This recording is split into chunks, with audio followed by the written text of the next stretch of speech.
Alright, so when we left off, the Wavy Navy, having recently returned with their magical sailing ship, the Loose Lips, encountered a group of fearsome frost druids on the way to the Dwarven Valley. As we take you in now, all of you still in the process of licking your wounds and settling in to the soft snow around you. As you guys witness Erland resurrected by a very conveniently placed spell. You guys also see Master Trovis and Markham Southwell approaching from the southeast. Well, I'd say you saved us once again. Everyone? Did we? Feels like maybe we were the initiator at one point. Everybody, roll me a perception check. Richard was here. I want to address him. I want to say, Erland, what the hell was that? Well, we could have just gotten away with just talking. He doesn't seem very focused at the moment. Well, it was gonna happen one way or... And as that happens, you guys watch as his astral form flickers and suddenly disappears. Great, That's that's right. perfect. He initiates all this crap and then he said, oh, He's gonna have Cool. to take accountability at some point. something. Little That's shite. exactly what I'm saying. He's acting just like I used to when I was a child, Used not to. taking accountability for anything. Yeah, now he's acting like Alistair is now. Oi. Oh shit. We have a lot of baggage. Oh yeah, there is a lot of trauma riddled throughout this party. Do you think we're going to be in trouble for this? I don't think anybody No. really liked them, right, Sheriff? Right, Speaker Southwell? Yes, thank you for dictating my proper title. As a matter of fact, these frost druids were wanted by various speakers in the 10 towns. Aye, so where's the reward money? We Well- brought them in dead. You know, dead or alive. Brought them in dead. There Well- should be a reward. Captain Davies, it's customary that a bounty is received upon a sheriff, and unfortunately there is not one here. Well, we have the next Yeah. best thing with Larry. Can I be a sheriff? Yeah, hoity-toity bastard. But then, would you be giving us your money for a bounty? Yeah, Larry, then you would have to pay us for the bounty. Alright, Larry, fork I it will do over. no such thing! Larry, pay up. I spent all my money. As a matter of fact, You owe me. I Did- don't know what you're talking about. You owe me money. No You know- idea what you're talking about. You know, Sheriff Larry, shouldn't you be getting the funds from the city, such as from the speaker? Shouldn't he be giving you the funds to pay us for the bounties we just brought in? That That's is logical. very true. Sheriff Larry really agrees with that one. Aye. So, speaker, about that pay. all joking aside, Deputy Hopple, you are overdue for... And as he sits there thinking for but a moment, you guys watch as Tiger suddenly defecates. And as he kind of looks around, ow, ow, you guys see as he looks up. Larry and Glenn, you're the only ones really paying attention to Tiger at the moment. And as you follow his eyesight up into the clouds, you see a massive, scaled creature pushing wings down that disperse the clouded rime around it, the massive red scales of a dragon. I think Tiger was right. Well, shit. You say red scales? That's right. As it flies away from your vision now, encroaching into the clouds, Larry and Glenn are the only ones able to spot it. Right, so about the bounty. Look, you only have to pay those of us that are here. That one that just phased away, you don't have to pay him. Just pay us. Right here. Those of us right here. Yes, well, as I was saying before the Yeti Pardon. so kindly interrupted, Deputy Hopple, you are overdue for Actually- an increase in status. How would not you- to change the subject, but Yeah, it is kind of like a pressing matter. DM, quick question: which direction? Like, is it in the direct? Did we see it in the direction that we were headed? Was it just over? Where did it go? As you guys saw it, it was trisecting your zenith point and actually flying over the northwest. There is, just as a cool little update, a red dragon above us, in some fashion or another. At about that time, Master Trovis looks up. Oh, that's good. Oh, that's a good joke. I don't see anything. Anyone? I saw Anyone? it. No one else? Larry. Larry's on it. Oh, Glenn, You know, what are you it paying? went into the clouds. Yeah. Okay. What, Larry? What is he paying you to be up to this? You know, Nothing I that just you should be reckon- paying me. it's a lot easier to kill a dragon when we've been paid. So about the bounties. Sincerely, I Hello. have no gold in the coffers. We just vacated the town to save what citizens remained. All right, Rory, resurrect Yes. them. Hit them Why back don't up. we make our way? Okay. As you guys Why don't watch, we If, make our we've been way seen. over to inside the Dwarven Valley as you guys to watch, collect our friend? Rory approaches one of the dead corpses, and as she places her hands on the body, she casts Rory, Revivify. don't. Rory, don't. What? Rory looks No, up, she Why doesn't. That not? cost a whole ass diamond. and with Rory, that, no, we just killed them. Okay. Rory kind of looks at Alistair and back at you, Rez, scratches her head. Markham a Southwell, on joke. the other hand, looks about. I agree. We should go inside. There have been reports of dragons in the area. Right, and Thank then you you. can get that gold you owe us. Will, You know, is your plan, Alistair? Is your plan to kill the dragon with the weight of our pockets? Is that your plan? With no, I'd just rather die with some weight in my pockets. So I'm going to make a note of that, and Alistair's going to pull out some paper. And he's going to write down Speaker Southwell owes us bounty. All right. As you do so, and you guys, wait, do you choose to follow Speaker Southwell? Once I gather up the wee little lads, I'll follow. I'll Alright. pop Orly as high as I can, 100 feet, and I'll have him look at the sky to have a bit of an overhead advance in time if he warns me. All right. As that transpires and Markham Southwell begins climbing up the snowy summit to the top of the mountain, you guys are greeted by a familiar face. Already standing outside of the precipice of the Dwarven Valley, you guys see Griselda Hightower, the leader of the Dwarven Iron Star's Guard. She looks about all of you. Well, look what the cat dragged in. there's actually almost several eagles. Hey, I thought I'd be ready for a scrap on my way out here, but looks like you took care of my work for me. So, heading in? Quick question. What is the dragon protocol here in the Dwarven Valley? Ah, you're kidding, right? Nope. Larry we saw were. it. Well, you must have been speaking with the Great Thin.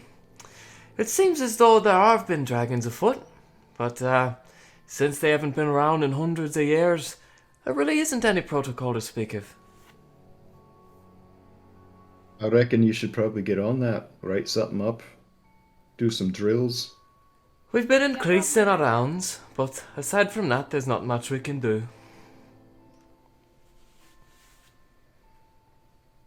Who knows? Maybe after you kill a god, you can do us a favor and take care of a dragon too. I'm trying to get paid for killing those wee fucks out there. Right, right. Well, I'm sure we can help you and all of your human friends. as she turns back to the massive dark iron door, and she and another guard with a spiked helm begin turning the windlass. The doors to the Dwarven Valley slowly open before you. Well, this is where Who's the saying, I think? this is where our boy Erland is, right? He's in Dwarven Valley. That is true. Okay. Yeah, he's with the thing. We should go get it. We should Yeah. go get our friend. Like first, I think. Yes, I think we should. Maybe we go get our friend, then we go find a place to rest. I could use a nap. Oh, Me good. too. Yes, Yeah, I think I could that would too. be excellent. Shall we use the lantern? I mean, we know where he's at. Say, Yes, he's probably going to be in the. At least the keep with the throne of black ice. I reckon we should use the lantern for more exciting things, like dragon killing swords or something. all right, okay. Well, you lead the way then. Alistair would like to confidently march into the Dwarven city, and he is looking for the shittiest tavern in all the city. As you make your way by, this time not heading to the very locale that you are very familiar with, I should say, the tavern owned by Hayfish. Go ahead and Might make as well me... head towards the keep. Okay. Alistair, go ahead and make me a perception check.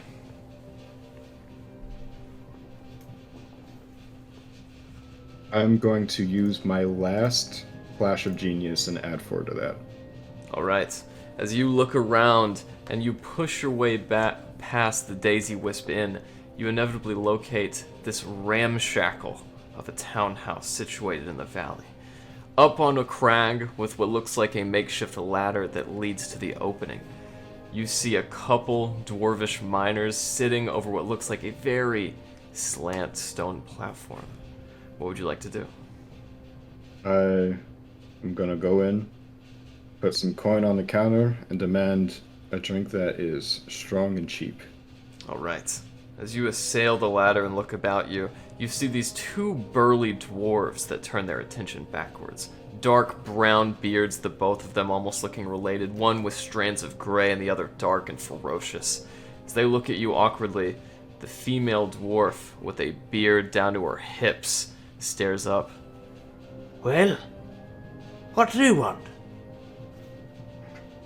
I need drink, strongest you got. They look about each other. All right. She dips her hand under, taking your coins off in one fluid motion. She brings up a dark, black vial with a wooden cork on the top. Across it is a label, and in common it says, "The Man." Alright, this looks like it'll do just nicely. If you're ready to meet the man. Gonna pop it open and take a drink. Alright. I would be asking for a Constitution saving throw, but you are undead. As it fills your cockles like bright 100 proof alcohol, you almost feel yourself begin to cough before you nudge it down. And as your eyes blink, colors in the dimly lit space brighten. The beards seem to flow magically. And as you look around, you realize you are drunker than you have ever been in your life. The Alright, barkeep just looks at you.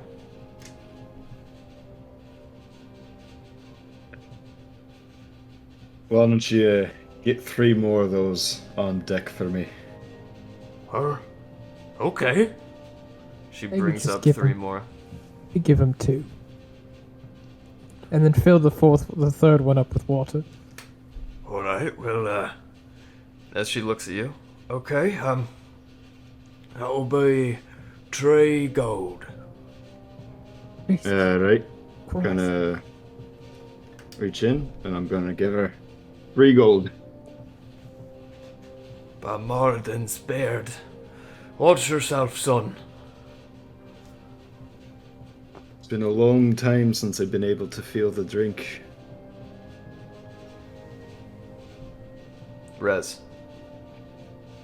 as you make your way to the throne of black ice, who wishes to follow him?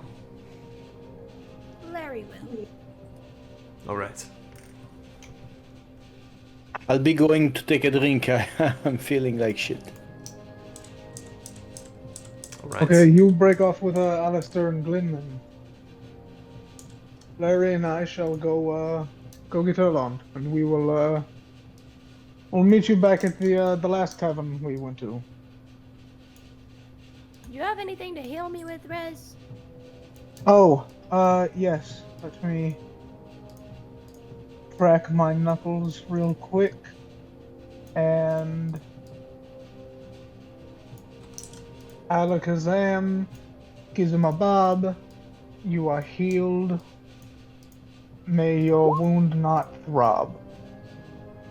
I cast Cure Wounds. Very lazily, is like my eyes swollen from the fight. Thank you. Go.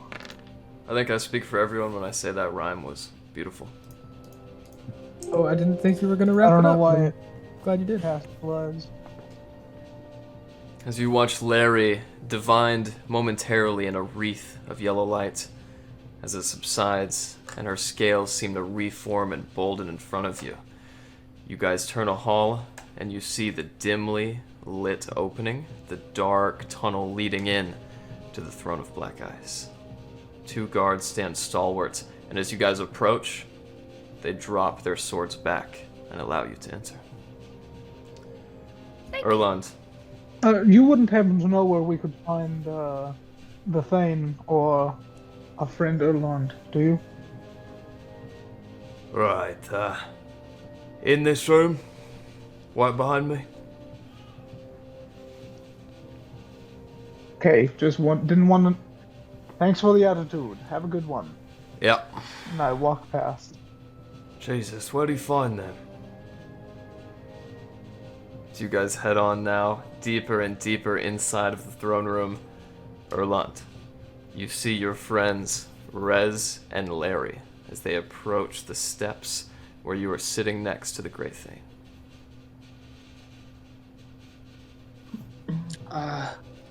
Okay. Yep. Okay. Yeah, I'm here. Hey guys. Good to see you. I go up to Erland and I start feeling his face, It is real. Oh, and I give a couple of those pat-pats. yep. Yep. I'm here. I'm here. I'm here. Where's everybody at? What happened? That is a question I would also like an answer to. Oh, they're at the. It's just me and Larry, right? That's right. Oh, they decided to get drunk instead of, come get you and talk to the king. Nah. But we care about you. Yeah. Sounds right. This is me. This is Rez, who didn't want to go to a tavern. Would rather get you. Well, I appreciate that. That is good news, because I fear 3 adventurers will not be enough to destroy the Frostmaiden. Well, No, we do have more. The other 4 are again, that's some cheap tavern. Well, see to it that you do not take long. I wish to see all of my vassals before they embark. Oh, truly, but we have just come out of one humdinger of a fight. And, Yeah, I really need to sleep this off. yeah, we will see you first thing in the morning, Thane. If Great you Thane, wish, and I give a bow. as he gives you a very small bow of his own for the first time since meeting him, he looks about the 3 of you. If you wish, lodging within the barracks where the Iron Star's guard remain is also open for you. That would be much appreciated. Thank you, great Thane. Of course. You hear that, Larry? Free accommodation. I like free stuff. Does that especially come since you with- owe me money. Does that come with dinner or breakfast? No. Only meat. Oh, okay. Okay, well, we shall get in touch with the rest of our party and meet you here first thing in the morning. May the winds be at your back. Zach? May the rains fall softly upon your field. As you say that, and he gives you a precarious look, Alistair and Glenn, you are both still at this ram-shackled tavern as Auralas walks in behind you. Auralas, as you are still within the city, having not decided to go either way, you feel a vibration that seizes in your satchel, a very familiar sound and a purple light. Yes, Villing. Hello? Are you there? Yes. Can you hear me? Yes, well, I was wondering if you would pay me some mind one of these days. Pay you some what? Sorry? I haven't heard from you or my daughter in weeks. Ah, well, she's fine. She's with Rez, the all-ever protecting Rez. It's been a good day. I've been asking all around, and no one seems to know where you've gone. Well, there's dwarves and there's Elrond is kind of shining multiple ways and he's like multiple forms. It's hard to follow really, but we're doing great. They were bad druids. They're no longer here. We killed them. Maybe we'll get a reward. It's unclear at this point. That's good. I've been looking around too long. I suppose now that your adventuring is over, you'll return my sweet daughter to me. Well, I think she really enjoys being a sheriff and those things, you know, doing some good stuff. It's not for me to decide. Put her on. I want to talk with her. Well, as soon as we are together, I'll try to make the stone work and you can talk with her through me or directly. And this is the tavern where they are at, Erland. As you see Larry, Auralas, look, I have found our party. as you guys see up this rackety ladder, which looks like it's tied by sinew and made from planks of dried wood, you see 4 figures cast in silhouette from the candlelight. 2 dwarves, 3 including Glenn, and Alistair, who has just recovered his vials. As well as Ralis. That is true. Auralas is actually at the bottom of the ladder, sitting outside right in front of you guys. I'll stand next to him. If I see Larry, I'll give her the orb so she can do some social family time. Oh, yes, it's about time. Hello, Mother. Hello, Larry. How are you? Well, I would say that we've been doing good, but we've been in a few scuffles, and I did see a dragon, so you know things could be better. You did you? And what did this dragon look like? Well, it was red and big. Oh, I wouldn't worry about that, my dear. You have so many other complications to concern your mind with. Very true. Tell me, what is next on the agenda for you and your allies? Rez, what's next?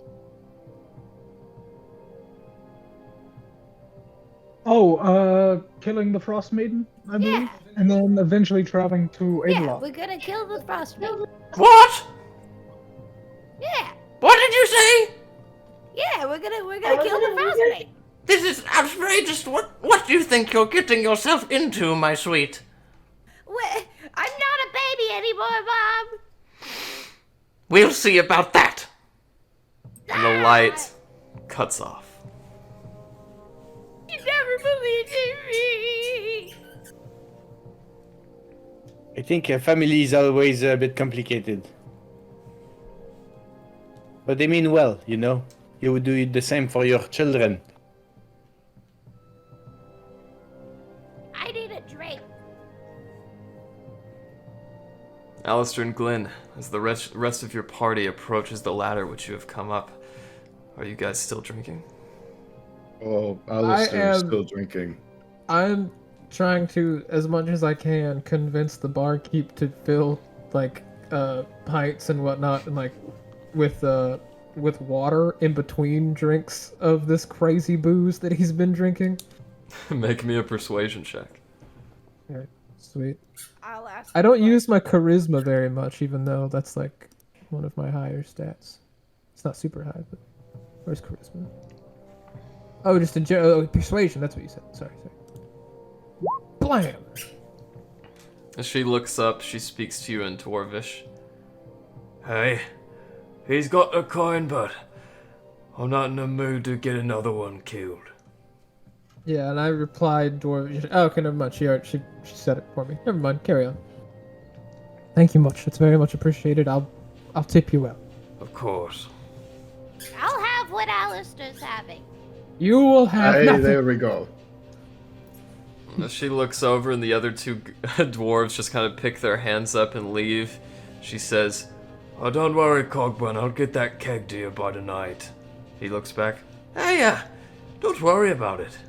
He glances back at the three of you, and then heads down the ladder himself.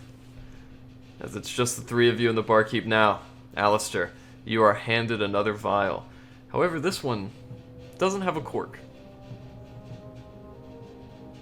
What's up with this? It's a new one. it's cool and new, Alistair. Hey, don't be feeding me any shit, Glenn. Alright? I paid for it. It's on me. It's the same stuff, I swear. See? And she hands one to Larry as well. I'm looking at Larry, staring at Larry. I need to drink away my mommy issues, and I chug it. Alright, make me a Constitution saving throw.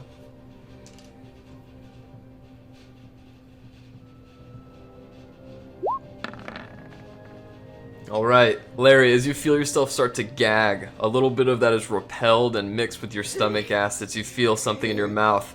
But as you drink it down, it's not nearly as potent as you thought it would be. Just kind of like an average mead contained into a vial. I would like to make an investigation check on this. Alright, feel free. You are a bastard. Damn it. God damn it. Seems like your normal vial. Yeah, you're drunk. Alright. You don't know. I'm chugging it and demanding better. Come on. Where's that cork stuff? This is fine, but I like the cork. I like to collect them. I'm very sorry, sir, but you didn't even pay for the last one. Go and put 2 gold down. Come on, keep it coming. Look, Alright. let me be honest with you. I'll be fine. I've already died. I'm dead. Oh, he's drunk. She takes only one of the gold pieces and looks at you. Actually, we're closed. I'm on a mission to kill a god. You gotta help me here. Aren't we all? Listen to kill a Dang it, god. Alistair! I've got a ship in Alistair. my pocket. I've got a Alistair, whole ship in my pocket. We're being asked to leave, Alistair. We've been removed from the premises. No, Hey. actually, you can stay. And you watch as she pushes her hands up and picks up the thatch roof hut with her hands and just walks the whole roof of the tavern away. Wait, hold on. Oi, before you leave, go and pull out a platinum piece. Could I get 10 for the road? Not for right now, for the road, to drink sparingly amidst my travels. I'm not a god, I swear. Please, sir. I don't want to kill you. You're my favorite. You're my You- favorite tavern in the city. You see those stout legs underneath the hut begin to pick up in momentum as she starts sprinting down the canal. Hey, 5 platinum. 5 platinum. Please, I'm begging you. You're about to get Erlon thrown back in jail. And just Really, like I that, can't. we This is were drinking back like at a mom table did. in the middle of a street. I just want some drink. I want the good stuff. You A know ta- how long it's been since I felt the alcohol? A stone table on a ridge in the middle of the street, that is correct. It's a bit Yeah, Alice- cold. Yeah, I think we Alistair's should just maybe. in despair. I think we should maybe get some rest, fellas. Is there a inn nearby that we could sleep at? Or Well, we were offered a place to sleep. let me. Yeah, the train. My mom doesn't think I can do anything. It's really unintelligible. All you hear is mom and sobbing. Hey, Larry, let me tell you some advice. When I was a young man, I had a mother. And she sent me off to school to become a learned man, make something for myself. And I did it. I did it all. And then I was like, you know what? I'm gonna leave. So I walked down to the pier. I looked around. I found a ship. They were hiring. So I said, I've got lots of seafaring experience. And I just went on the ship. I didn't know what I was doing. But my point is, and now look at you. don't. I'm doing great here. Alright. I'm doing great. Yelling at a barkeep. A skeleton. I always I'm assumed doing your issues fantastic. came from not having a mom. No, I had a mom. She was fine. She was fine. She's just So a I bit can end boring. up like you too. Exactly. That's my point. What's next? Me talking about relationship advice? Yeah, or me talking about how to not eat your crew. What's Larry, going on? one See? day, That's a one good day one, you'll Ben. rise to the Oh, me glory talking I about. ate Captain them. Alistair I ate Well, Davies. no, I'm really good at everything. I can give advice on pretty much anything. That's true. Give some advice. Just, What do you want just some real quick. advice on? How do I go to bed right now? I'd like to go to bed right now. How can I get that? You want to go to bed? You Well, first you have close your to- eyes and you. No, Erland, he asked me for advice. You have to let go of that weight that's been holding you down and follow the movement of where life takes you. So you have to Which take off is- your armor and your backpack? That's what you mean? Exactly, yes, and you have to go where life takes you, which is to the barracks where we were offered a place to sleep. But I do suggest we grab a bite to eat for dinner first, because meals are not provided there. Did you say a pint to drink? I couldn't agree more. Okay, let's go to an actual tavern and not a hut on feet. And we shall get some actual food, huh? Let's go. Alright, you guys Oh, are reminded that you do know of the Daisy Wisp Tavern, which is located in the Central Valley next to the entrance. However, you can feel free to locate another tavern if you wish. Yeah, I Give want us to another lead us tavern. to like a nice, not necessarily a tavern, but like a nice restaurant. Yeah, name another place, Garrett. Okay. Yeah, make up a restaurant for us right now. We need a nice dinner, a nice Yeah, dinner. right up top of your Alright. head. I will Nice accept chicken dinner. I will accept that roll. However, add your perception modifier instead of your investigation. Sorry. Perception. Okay, so that'd be an 18 instead of Ooh. a 19. That's very good. As you look around, you do see a few locations. There seems to be an area right nestled into the front entrance of the Dwarven Valley where a lot of guards frequent, and then you spot another one, located between two Rothe pins, these massive furry beasts which are used as pack animals. You find what looks like a simple log hut with a chimney that expels smoke all the way out of the valley. Does this look like a barbecue place or something? It seems to be. There are notes of meat and other charred pieces of biological matter that flow into your nostrils, and it seems like it's a very popular location amongst the common people. Okay, everybody, let's go get a nice meal. Larry, your meal's on me. I'm not hungry, but okay. Oh, Larry, you just need something in you. Okay. As you guys make your way to the valley, down deeper and deeper towards this, what appears to be simple log residence, you guys see that there is a line out the front, almost exclusively of burly men and young, what looks like from anywhere from tween to late teen dwarves. As the line of single file slowly gets closer and closer, I need a marching order. I'll be at the front with Larry since I was helming the circle. We're Okay. about to get turned away from the club. This Who's is third? awesome. I'm I'll in the go back third. slacking. I'm hurt. All right. Good enough. Oh, I'm with Earl lost in the back. All right. And I'll also Alistair. go to the back. I'll drag my feet in the back like a brooding teen. No, I'm We're- taking you. Oh, We're all fine, in the but you're back pushing here. me. We all Yeah. take the back. I'm like grabbing your hand like a toddler. Alistair's looking for a hut on feet Roping. while waiting in line. As you guys get to the front now. Oh, go ahead, Larry. I was just gonna say, don't mention that you're dead. I just wanted Yeah, something to Major drink. sounds kind of crazy. It was the best drink I've had in a long time. For once I could feel it. Rez and Larry, as you turn the entrance in the dark abode, lit in lantern light, two that hang over both entrance, you guys see this absolutely gluttonous dwarf. A belly that pokes over his chainmail and a belt which looks like it's struggling for life. Over his massive stomach, you see a beard which is charred and multicolored without a mustache. As he looks out, Aye, welcome to the Frothfire Inn. How hungry are ye?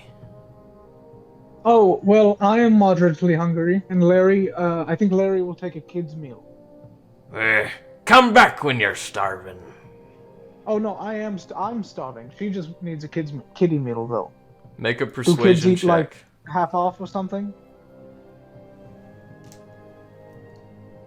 We have a Goliath that's gonna eat double, so it all balances out. You'll make money, sir. Next. At advantage? Next. No, I have gold. I have plenty of gold. No, please. I'll just sit outside. How much gold? How much do you usually charge? I'll pay None. double. But you're a I'll- special I'll- case. I'll tip 2 gold right now. He takes the 2 gold pieces.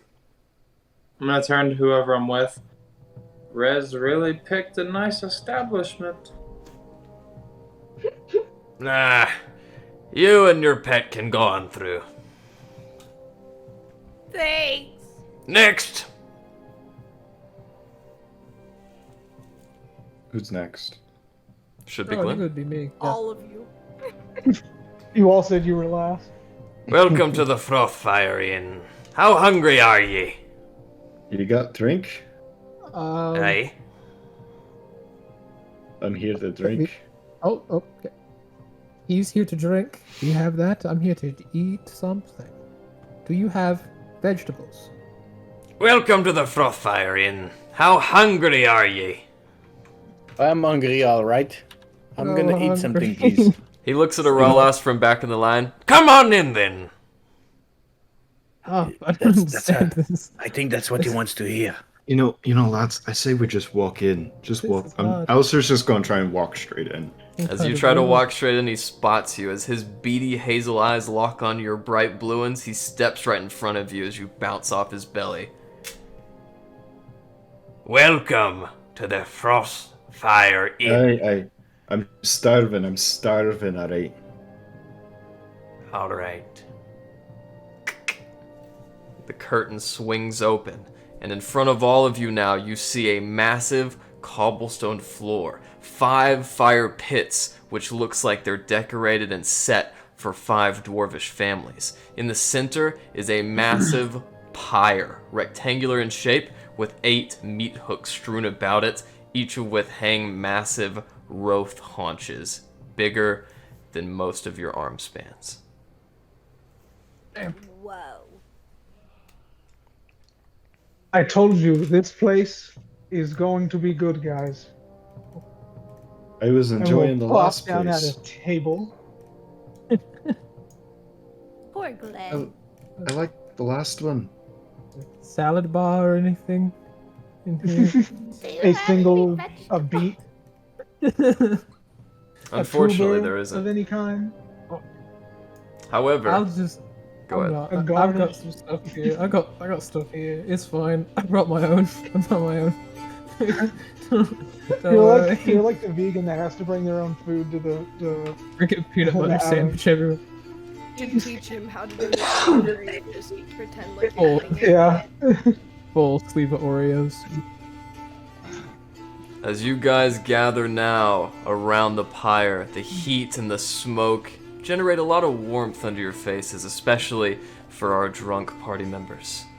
However, in the corner, you guys see a conglomeration of mostly dwarvish men chanting and raising their arms above their heads. From inside this pit, you hear a yelp, and then what sounds like a lot of weight hitting the floor, before you hear a female voice. "All right, and who's next?" A couple dwarves walk in and are obfuscated by the sheer immensity of their frames. Can we see what they're looking at? No, you'd have to get closer. I want to put Larry on my shoulders. And say, Larry, tell me what you can see, and I'm gonna start worming my way through the sea of dwarves. Larry, as you look your way over, you see what looks like a greased dwarf, low to the ground with a loincloth and leather belt obscuring his privacy. As he rotates, you see in the far end a thinner, taller humanoid opponent. You can't quite see who it is, but as they march and fro to and back, each of them jockeying for position, you can roll me a perception check.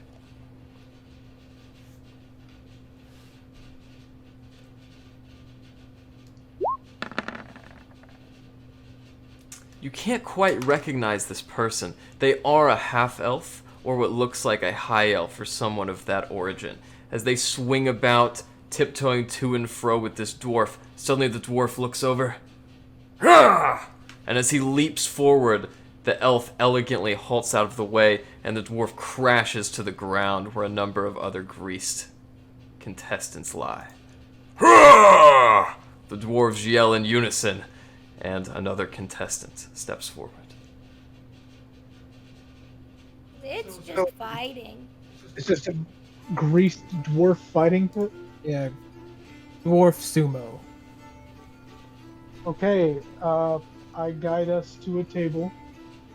Well, nah. Ah, fuck. I guess I didn't see it, did I? I didn't say that. Do you think servers come to us? Or do you think it's like a help yourself kind of call I it think off? we help ourselves. Well, I'm going to sit down at the table and see what happens. As you sit down next to one of the fire pits, a dwarvish family eyes you suspiciously. One of the boys kind of looks over. "What, who are you then?" Oh, the name is Rez. Hi, nice to meet you, Rez. Did you have a pit reserved? Oh, we were let in, yeah. Right, and he just goes back to eating his haunch. I would like to grab me a haunch. Off the pyre or off the fire pit?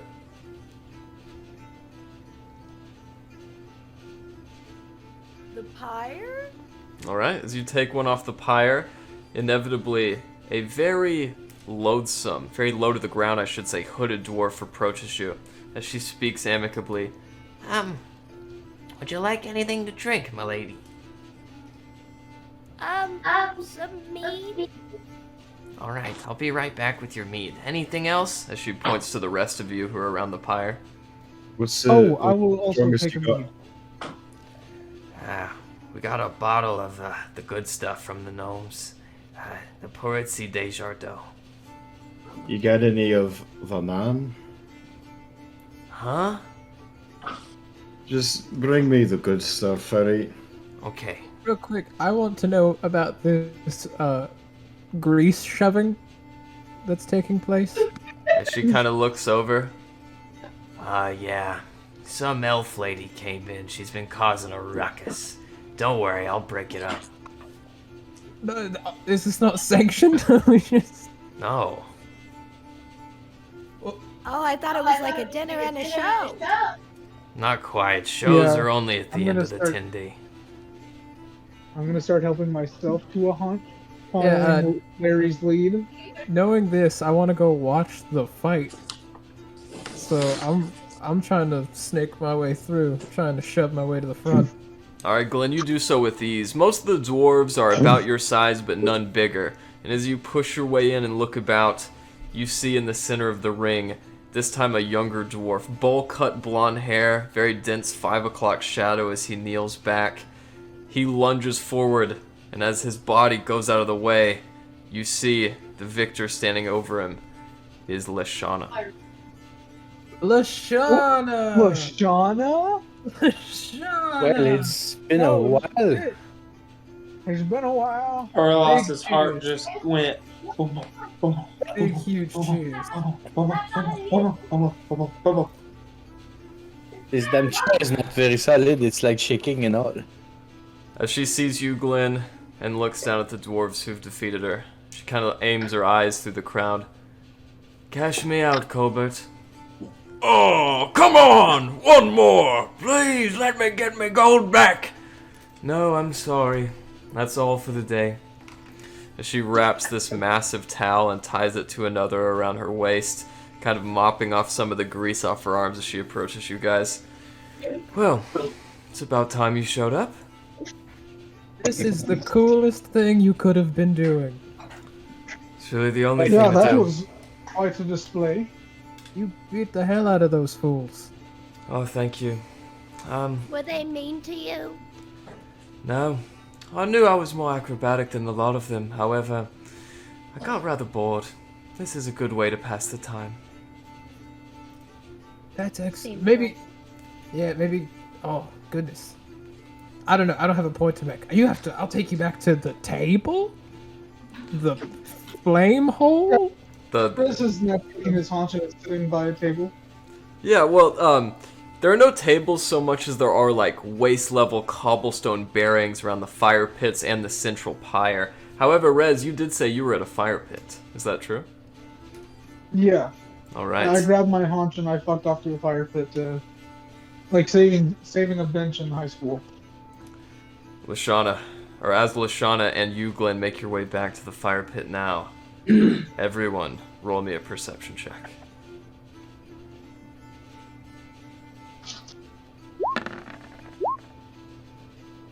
My spell of sense is tingling. I Alright. see nothing. Glenn, as you are still captivated by the grease pit, Aurelas and Erland, for whatever reason, you wonder where Rez is and look back. As he is eating next to a fire pit on a stool, you guys watch as this big dwarf, dark Duragar skin, this bright red beard, which almost looks like it's covered in cinder, and 2 eyes, no less brighter than Alistair's, walks up to the fire pit and pokes Rez in between the shoulder blades. Hey, Oh, yes. Can I help you? You're in my seat, lad. Oh, I'm sorry. I didn't see your name on it. Yeah, that's okay. This fire pit's reserved for Clan Kuldericht.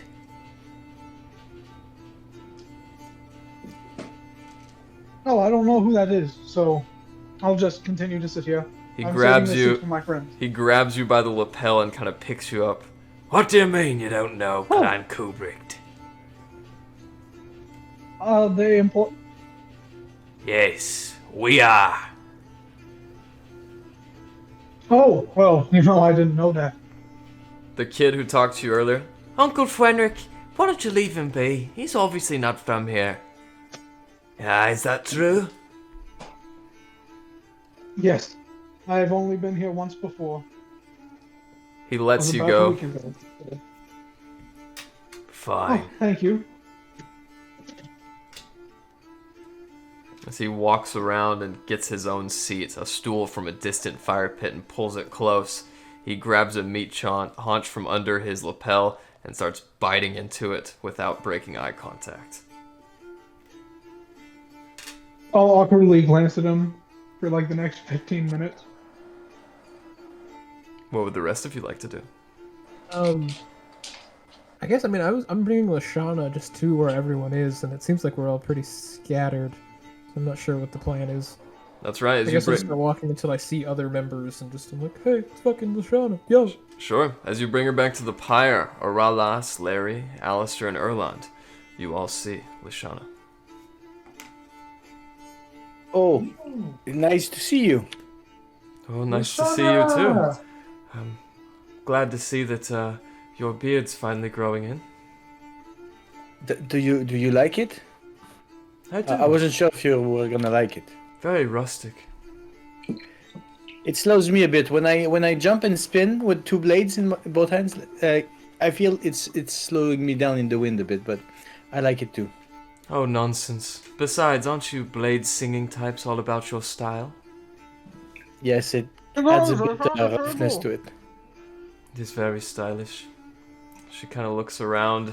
Larry's mead is brought to her, and you guys watch as right in front of that cobblestone platform next to the cindering fire, a huge purple bottle is planted right in front of Alistair.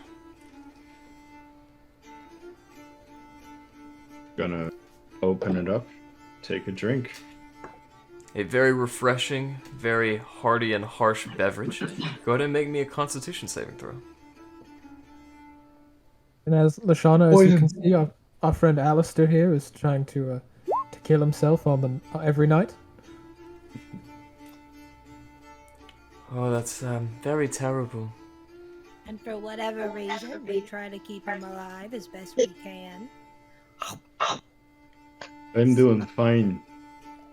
The stuff isn't half bad. It's not the man, but it's not bad.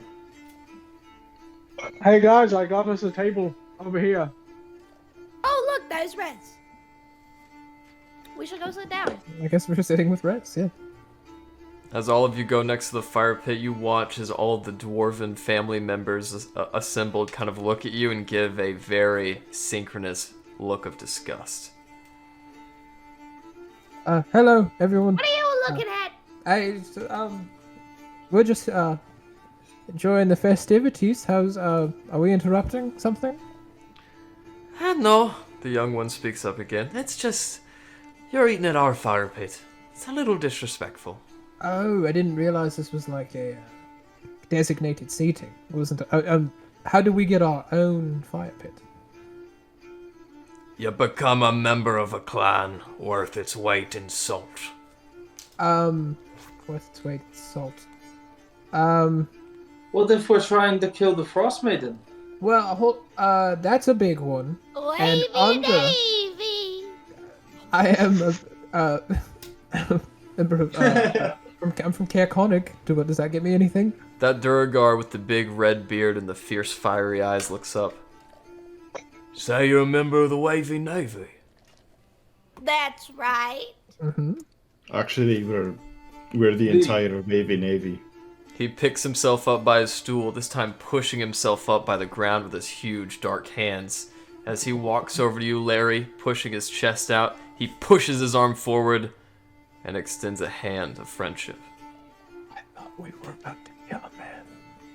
I owe my life to you adventurers. I lived as a slave in Zodorok's hold for 10 years. It's what we do. Hey. We're on our way soon to kill the Frostmaiden. Is that so? Doolin, Golemine, come Allegedly. listen to what these heroes have to say. As two half Duragar, half dwarvish boys bring their stools up to the cobblestone platform you guys call a table, Fwenric looks out. Tell me, how are you gonna do it? Lots of stabbing, It's punches, and really This hard. I think this is a perfect time to introduce you to our friend, Rez Tholomew, who is a fantastic storyteller, and he can tell you all about our adventures. of course. Oh yes, and I will go into a lavishly overindulged story about how Auralis here blew up the Chardalyn dragon.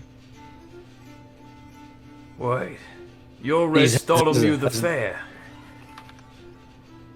I didn't know people were calling me the Fair, but I'll take it. Well, it's better than Restolomew the Changeling.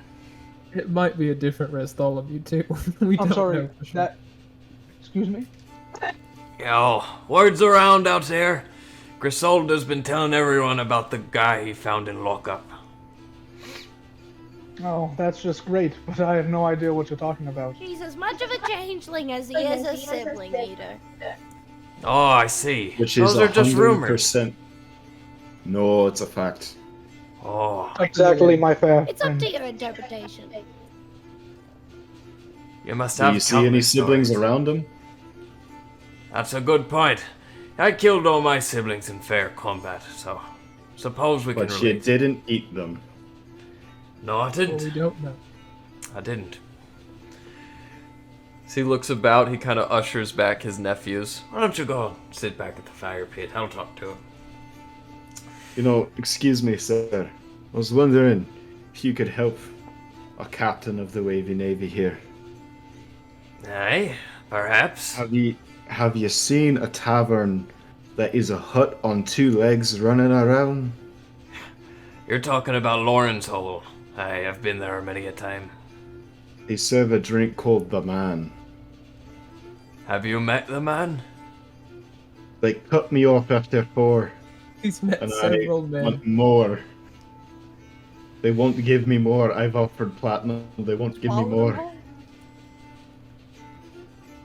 I'll tell you this. After I'm finished eating here, I'm gonna send my cousin, Urik, out. Why don't you talk to him? You're a good man. I like you.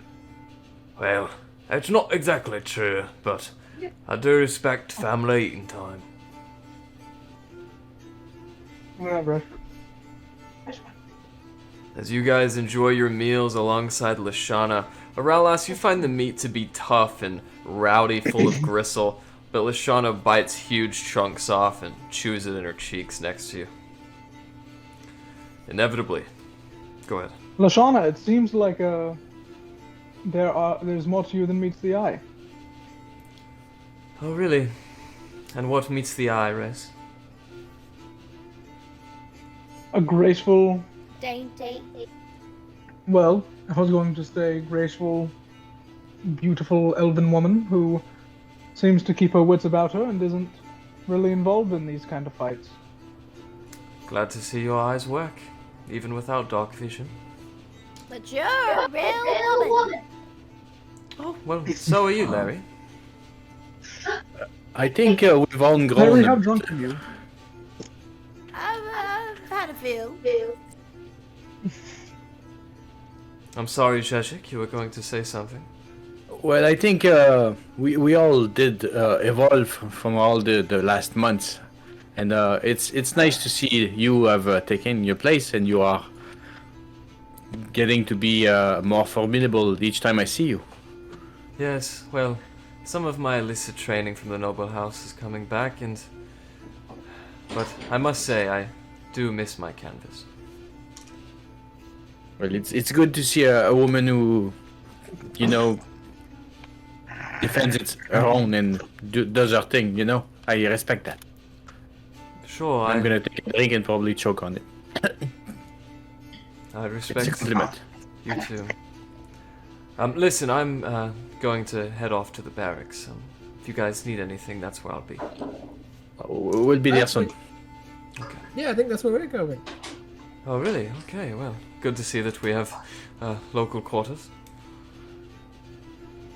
This is great, guys. This is a wonderful day. I've forgotten all about that time we almost got killed earlier this morning. I forgot what I was so upset about. It was your mother. No, Larry, listen to me. Listen to your friend Davies. You were upset because I was cut off. Had nothing to do with your mother. You were upset because I got cut off. You're cut off. I was cut off unfairly. Terrible. That's just awful. That's right, Larry. So you guys continue. As As you guys continue eating your meal, you've been here long enough to bestow yourselves with a short rest die if you wish. I just want to go to sleep. And as Lashana leaves, it seems like a lot of the candor has died down. People begin leaving, fire pits open, but the Clan Kuldricht fire pit stays as more and more kindling is added to the blaze. Around warm friends, and even better meat, you guys inevitably finish your meals and drinks.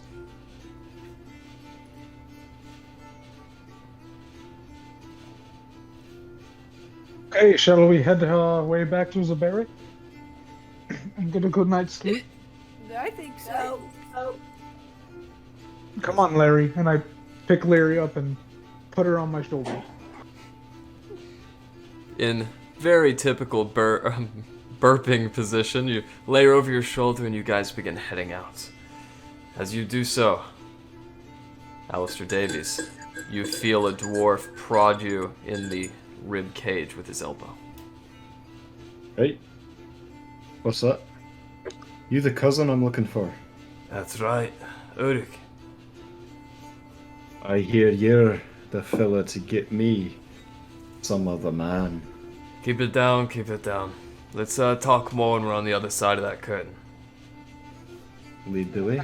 Alistair, are you good for this journey? I'm good. All right, we'll see you at the barracks, buddy. Have See you at the fun barracks. with the man. You're a real one, Larry. Alistair's gonna fuck that guy. Yeah, I know. He doesn't know. He doesn't know. As you guys head out, you see that dwarf with like the low-hanging blonde bowl cut and the thick 5 o'clock shadow take a separate course, and Alistair follows him. Alistair, as you're led down a narrow alleyway, this bowl-cut dwarf with blonde hair and hazily eyes looks up, scar across his face, and he undoes the latches on his leather armor. As he opens out his chest piece, you see in the large tanned leather flap 6 vials of differently colored liquids. So, do you wanted to meet the man? Aye, that I did. Look, don't tell Lauren about this. And he gives you one. That'll be 2 gold. How much will 3 platinum get me? All of them. Deal. I'm gonna hand him 3 platinum and open up the bag of holding. Toss him in. 1, 2, 3, 4, 6 vials tossed into the bag. It's been a pleasure doing business with you. Aye, and you as well. Next time I'm in the town, I'll be looking for you. Of course, then. Oh, shite! He turns around and runs deeper into the alleyway away from you. I'm going to turn around and see what he's running from. As you look back, Please tell me it's a guard. there is a massive Iron Stars guard, dwarven plate mill adorning his body, and a horned helm. He stands with his fists next to his hips and looks down at you, silhouetted. Evening. Why don't you come up here, lad? Need to talk with you. What's this about? Making the rounds before midnight's blare. You should be making the rounds on him. That fella tried to rob me. Selling's not against the law, but possession of contraband is. I got no contraband. Well, and I suppose you won't mind me searching you. I'd mind indeed. I'm entitled to my privacy. He puts his hand on his hilt of his sword, still sheathed, and walks down the small cobblestone incline, swinging his arm. Look, you've been caught blood-handed, as we'd say. You can either pay the fine or I'll take you back. And what sort of fine do you expect me to be paying? Talking to Ulrich. What'd he do? Sell you some oracle dust? No. No oracle dust. I'm just looking for a wee bit to drink. Some mead to calm the nights. Make a persuasion check.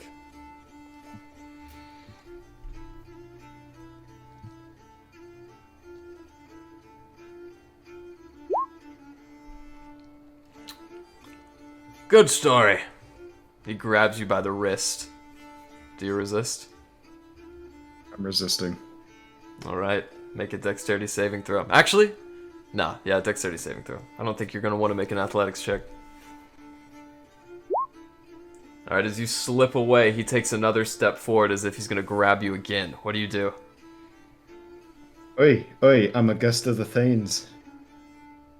Then we'll settle it out with him. Come on! Alright, I go. As you guys all find your way to the Iron Stars Guard barracks, you find Lashana is already awaiting you. Dressed in her noblewoman's attire, she stands fresh-faced with her hair around her shoulders where it was previously taut in a very tight do. She looks out. Now, the lodging is really nice, but stay away from the commissary. It's filled with all manners of grotesqueries.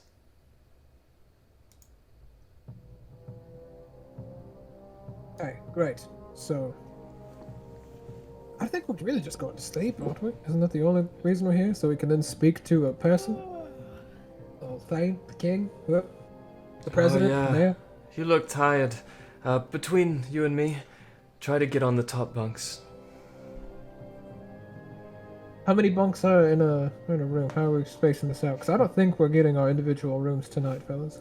Oh no. And you'll soon see why. As she opens the large wooden door and kind of pushes the double planked wooden panels out, you guys see a massive 200 feet by 70 feet barracks hall. Doors on the sides with racks of armor, foods, guards in distant positions sharpening and honing their blades and armor, and dozens of clean, sterile green military cots. 15th one on the 7th. Rez, will you tuck me in? I'll tuck Larry in on a bottom bunk. Play me a and then song. And then I'll climb onto a top bunk. And I'll mage hand a drum going with a light and easy beat. And I'll start pan fluting a little lullaby. Erlon's gonna go sit by their bunk and start meditating. Alright, go ahead and roll your augury for the day.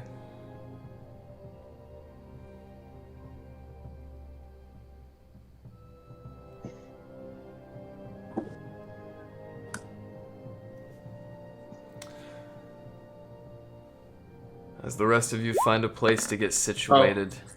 My bad, hang on. I rolled a d20. I'll let you take that if you wish. Yeah, I'll do that. Okay. As the rest of you find yourselves situated and nestle up in your own nice corner, Alistair is being cordially marched to the throne of Black Ice. As you step in, the Iron Star Guard takes his helmet off and bows his bald head to the Thane before leaving. The Thane looks out. Right. And what is it this time? I get no idea why I'm here. I was simply trying to buy a bit of mead, and this one here felt the need to bring me in. Fair enough. Well, as a vassal of the Iron Star, you are immune to diplomatic affairs, but please do not wield this immunity like a weapon. I'm telling you, I've never bought oracle dust in my life. I got no interest in it. Just want a wee bit to drink for the night. I hadn't even suggested you had. Now Well, then. this lad here. That's what he was suggesting. That's why he brought me in, thinking I got oracle dust. I ain't got no oracle dust. Regardless, I'm glad you are here now. You're the one captaining this vessel, no? Aye, that'd be me. I'm gonna reach in my bag and pull out the ship in a bottle. Got it right here. Alright. He rubs his hand throughout his beard as he stands up above the throne. The refugees arrived this morning, along with their speaker Southwell and the Dragonborn. Aye, we By met them my- on our way in. I suppose it was not the first time either. No, know him well. By my calculations, and the other scribes of the library, we have determined that our food supply will last 3 more days. 3 days, that's it. It will take you at least a week to reach Skallegrim. When I say we need you to do this now, it is a lie.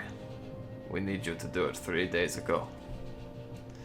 When you wake, hopefully with a sober mind, I want you gone. Alright, I'll relay it to the party. May Moradin's blessing be with you. You're our last hope, Davies. We'll kill that Frostmaiden.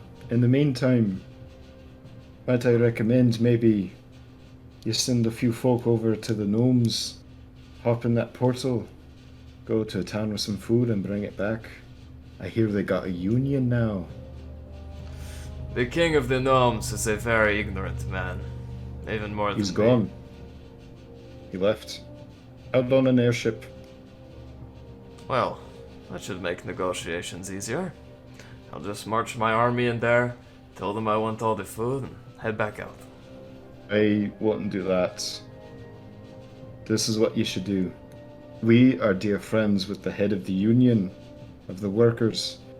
Go in, tell them you're a friend of the Wavy Navy, and you simply would like to use their portals to transport some food for you people. I will see to this. In the meantime, see to it that you and your party are fit for adventure. We'll leave at first light. You got my word. May the winds be at your back. And this time he does give you a replete bow. I'll bow in return and go to the barracks. Join together in unison. Night inevitably comes to all of you. Everybody, is there anything you would like to do before the morning? I would like to get everyone's attention and make the announcement. Alright, lads, we leave at first lights immediately. I just met with the Thane. He wants us gone immediately. And I do mean immediately. This guy, he wants everything. He wants to see the future. He wants us to go on missions. I am going to use some of my parchment. I'm going to make a note for everyone, tear out the strips, and I'm going to hand them each a note, put it in their hand, that says they only have food for 3 days. We need to leave. And Erlon's gonna go right back to meditating. I was just going to find a bunk and go to sleep. Great, snooze. Zedjik, what do you have there? And Rez goes, Yes, sorry? What do you have there, Zedjik? Reading material? What do you mean? The note that Alistair gave you. Well, yes, I'll show her. Let her see it. Oh my, that is terrible. I suppose my position at the library will be affected. Well, what are you going to do? I don't know. I suppose I could go along with all of you, but I hear you may not be returning. Well, sometimes I think it's so safer for you to be with us, you know. But sometimes I feel it's not the best idea because it's putting you at risk, and I hate to be that one man. But I like to be able to protect you from beside you or from a distance, you know. I put myself at risk when I left home. Whatever happens now is the conclusion of that decision. I will follow very you true. if you wish. I would actually love that. Then You're it's set. starting to kick ass more and more, and I do find that very cool. Cool. It's very cool. You're cool too. Stop it. Thanks. Do you need any help to get your stuff ready, or? No. Good Okay, night. I'll be up very early, just reading through my book if you need anything. We always have a couple extra hours compared to the sleepy humans, you know. Sure, just give me some time in the morning. I need to sleep off the drink. Fine with me. Sleep well. As she darts her head back down below on the bottom bunk, sleeping beneath you. Night comes, and you I'm all gonna take to see a if much-needed long rest. I'll just look at the crew. If anybody saw me being kind of cool, I'll just thumb up. Maybe there's nobody noticing. But Glenn was I'm gonna go listening, but he's sleep. purposely sleeping with his back to you. I may be sleeping with a smile for a bit. Then with that, we will take our bathroom break. Alright, so, when we left off, the Wavy Navy once again waking up, this time on break slumber, the 12th. The morning at 7 a.m. daybreak as the rest of you come awake. Of course, Erland and Aralas waking out of meditation first. As you guys do so, you see Lashana excitingly strapping on her studded leather armor, putting her hair up into that do that she used to have back in the grease pit, and sharpening an elvish gladius. Oh, good morning. Morning. Good morning, Lashana. Morning. A few, scalied folks were looking for you all this morning. Few scaly folk. That's right. Master so-and-so and his 4 little tykes. Oh, Alistair, your kobolds.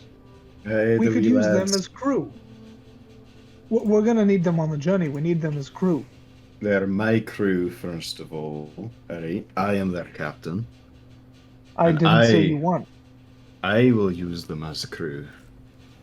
Okay, yes. So you're not disagreeing with what I'm saying? You're just adding Disagreeing. pointless statements for the sake of being pointless? Disagreeing with how you're saying it. Okay, well, we're saying the same thing. You are the captain. If This you is called us your crew, then that means that they're I- also part of our crew. I am the So captain now. They have ranks.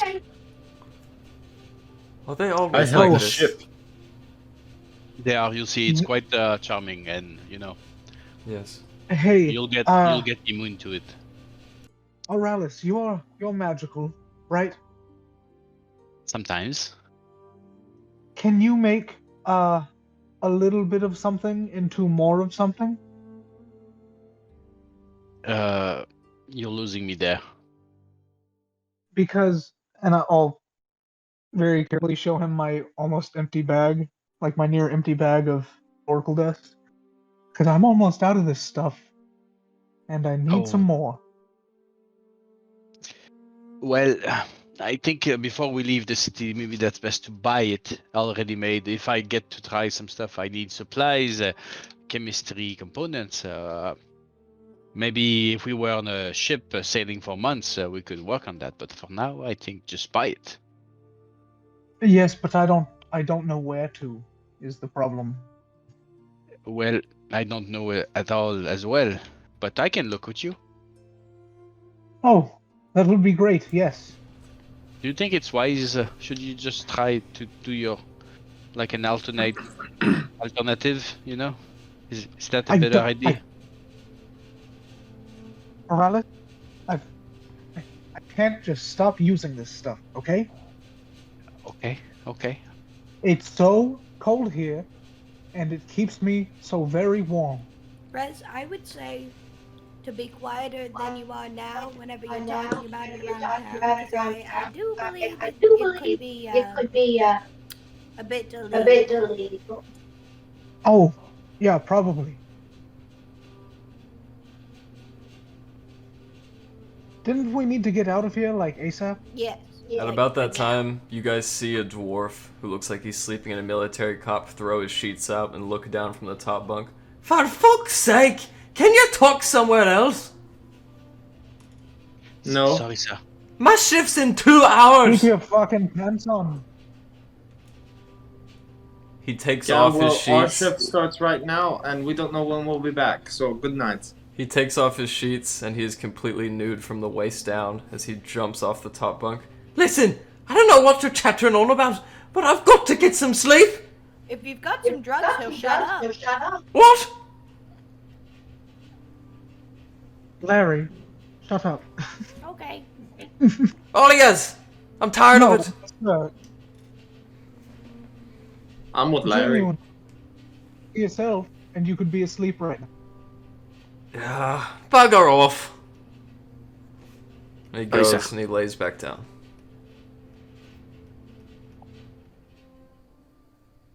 Let's go. Alright. As you guys make Let's- your way out of the door, is there anything else you would like to do in the barracks before you leave? As you guys head out, on the back side of the door now, there's this huge Iron Star Gar sigil, a mace with a huge bright star behind it. As you swing open the doors, immediately 4 small bodies come rushing in, a full head height below Larry. These 4 kobolds who grab around Alistair's waist and hug his legs. Hey, my wee lads. It's good to see you. One walks in with a very odd-looking gnomish cap and gives a dainty salute. Hello, boss. I'm here to serve. I'll suit back. You lads ready to serve on a real ship? Aye, aye, they say in unison. These are my boys. But about that time, a very... Well, I think we're ready. As you guys step outside, Glenn, you hear a voice from your left side. Excuse me, Master Koenig? Yes? Can I help you? As you look, it is Speaker Trovis. For the first time, speaking to you without the scent of alcohol in his breath. Listen, our last meeting was far from auspicious. I just, came here to apologize as much as I can, and, listen, that day changed my life, changed the world of the Tin Towns, and I spent it in a drunken stupor in my rocking chair. I would ask that this time, when the lands need me, you allow me to prove myself, if you would accept. Give him that Lord of the Rings handshake. Welcome aboard. I'm at your disposal. I've served as bosun before, and of course I am good at diplomacy. Now, feel like we lead the all way. have- I feel like we all have little people coming back for the fight. You are, I guess, now amongst the ranks of the Wavy Navy. Might be a couple steps down from Speaker, but Oh, nonsense. very exciting. Nonsense. I consider this a promotion. And so I motion him towards the group and I shout to everyone like, "Hey, everyone! Speaker Trovis is here, clear-headed and ready to fucking do this shit." The last time I went to Skallegrim was with the Blades of the Axe. They all had frost potions. Do you have some means of weathering the cold? We have thick socks. That's pretty much it. Oh. Well, I suppose what you do not have now you can peel off the corpses of my dead allies. The truth is, we like big socks and we cannot lie. Oh, is that one of Rez's jigs? I We- think yeah, it must Yes. That's well. I thought it was our last clever. original. Sorry. It is indeed. Markham Southwell is staying here to conduct the refugee effort, but I suppose I can fetch him if you would all like another man. Ooh, I feel like we could use just about everyone. everyone available to us, because I don't know exactly how this is gonna go, quite frankly. We may be in exactly at our heads. Who knows? It is always good to have too many than too less. Well, I will go see to him, and how about I correspond with the rest of you at the West Gate? West Gate. Okay, yeah, that works for me. Oh, I suppose, sorry. Captain Alistair, is the West Gate to your choosing? That'll do just fine. Yes. Well, West Gate. I hope you all are seaworthy and ready to do your jobs and your duties. Glenn, I'm counting on you. Set a prime example for the rest. Aye, aye. There's still a vacancy for first mates, if you're willing to accept now. You know, now that we have a proper ship and we're not designating on the dinghy that we were designating, I feel comfortable taking the space of first mate. That'll do Oh, just what fine. about me? What about me? What can I do?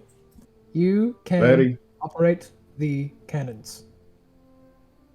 Larry, I think real? someone of your talents needs to be the head gunner. I agree. You keep those guns working and firing, and I need you to fit 2 people on every gun. Aye, aye, Captain. One of the kobolds speaks up. As the quartermaster, I think we'll work along great. I want to see teamwork between the 2 of you. As the 4 kobolds and the rest of you, along with Master Trovis, make your way out of the barracks, Master Trovis peels off to go towards the Throne of Blank Ice, and you guys go to the right, towards the West Gate. Once you finally reach it, you do see Master Trovis sucking on his pipe, and as he turns around to the rest of you, a hooded, dark-skinned, goateed fellow steps around the corner. Well, I heard you're going on another tidbit of an adventure. Care if I tag along? The more the merrier. Get in the boat. I've been If waiting. you're willing to work, Of course, my captain. I Okay, like so already. I just got my stuff all set up. What exactly did I miss? Master Trovis and Speaker Southwell are heading on the boat with you guys. Wait, we're already getting in the boat? Nope, Not quite. just heading there. Okay, so we're all gonna ride in the cart together. Some people may end up walking alongside a cart. Me and Rez, we need to get some incense for my Orly, and yes, we'll be back in just a minute. We'll meet you guys there. Perhaps, well, you 2 are out. Yes, You might we poke will. around for some supply shopping. I think potions would be very helpful on this journey, Yeah. and any Hey. sort of rations or material. You know, I would still really love to find some dragon hide. I don't know if we can find any for sale, but if so, I would love to buy some. I imagine that given that people haven't seen dragons for hundreds of years, that finding dragon hide is going to be both difficult and expensive. But you might be able to harvest your own soon. Who knows? Soon, very soon. Yes, yeah, if that dragon does, yeah. In the meanwhile, just stay in the back. You'll be very safe. I'm Like, going to. don't attack druids in the face while you're there in the face. You have So- to be in the back. Arlas and Rez are going out supply shopping. Is that what I heard?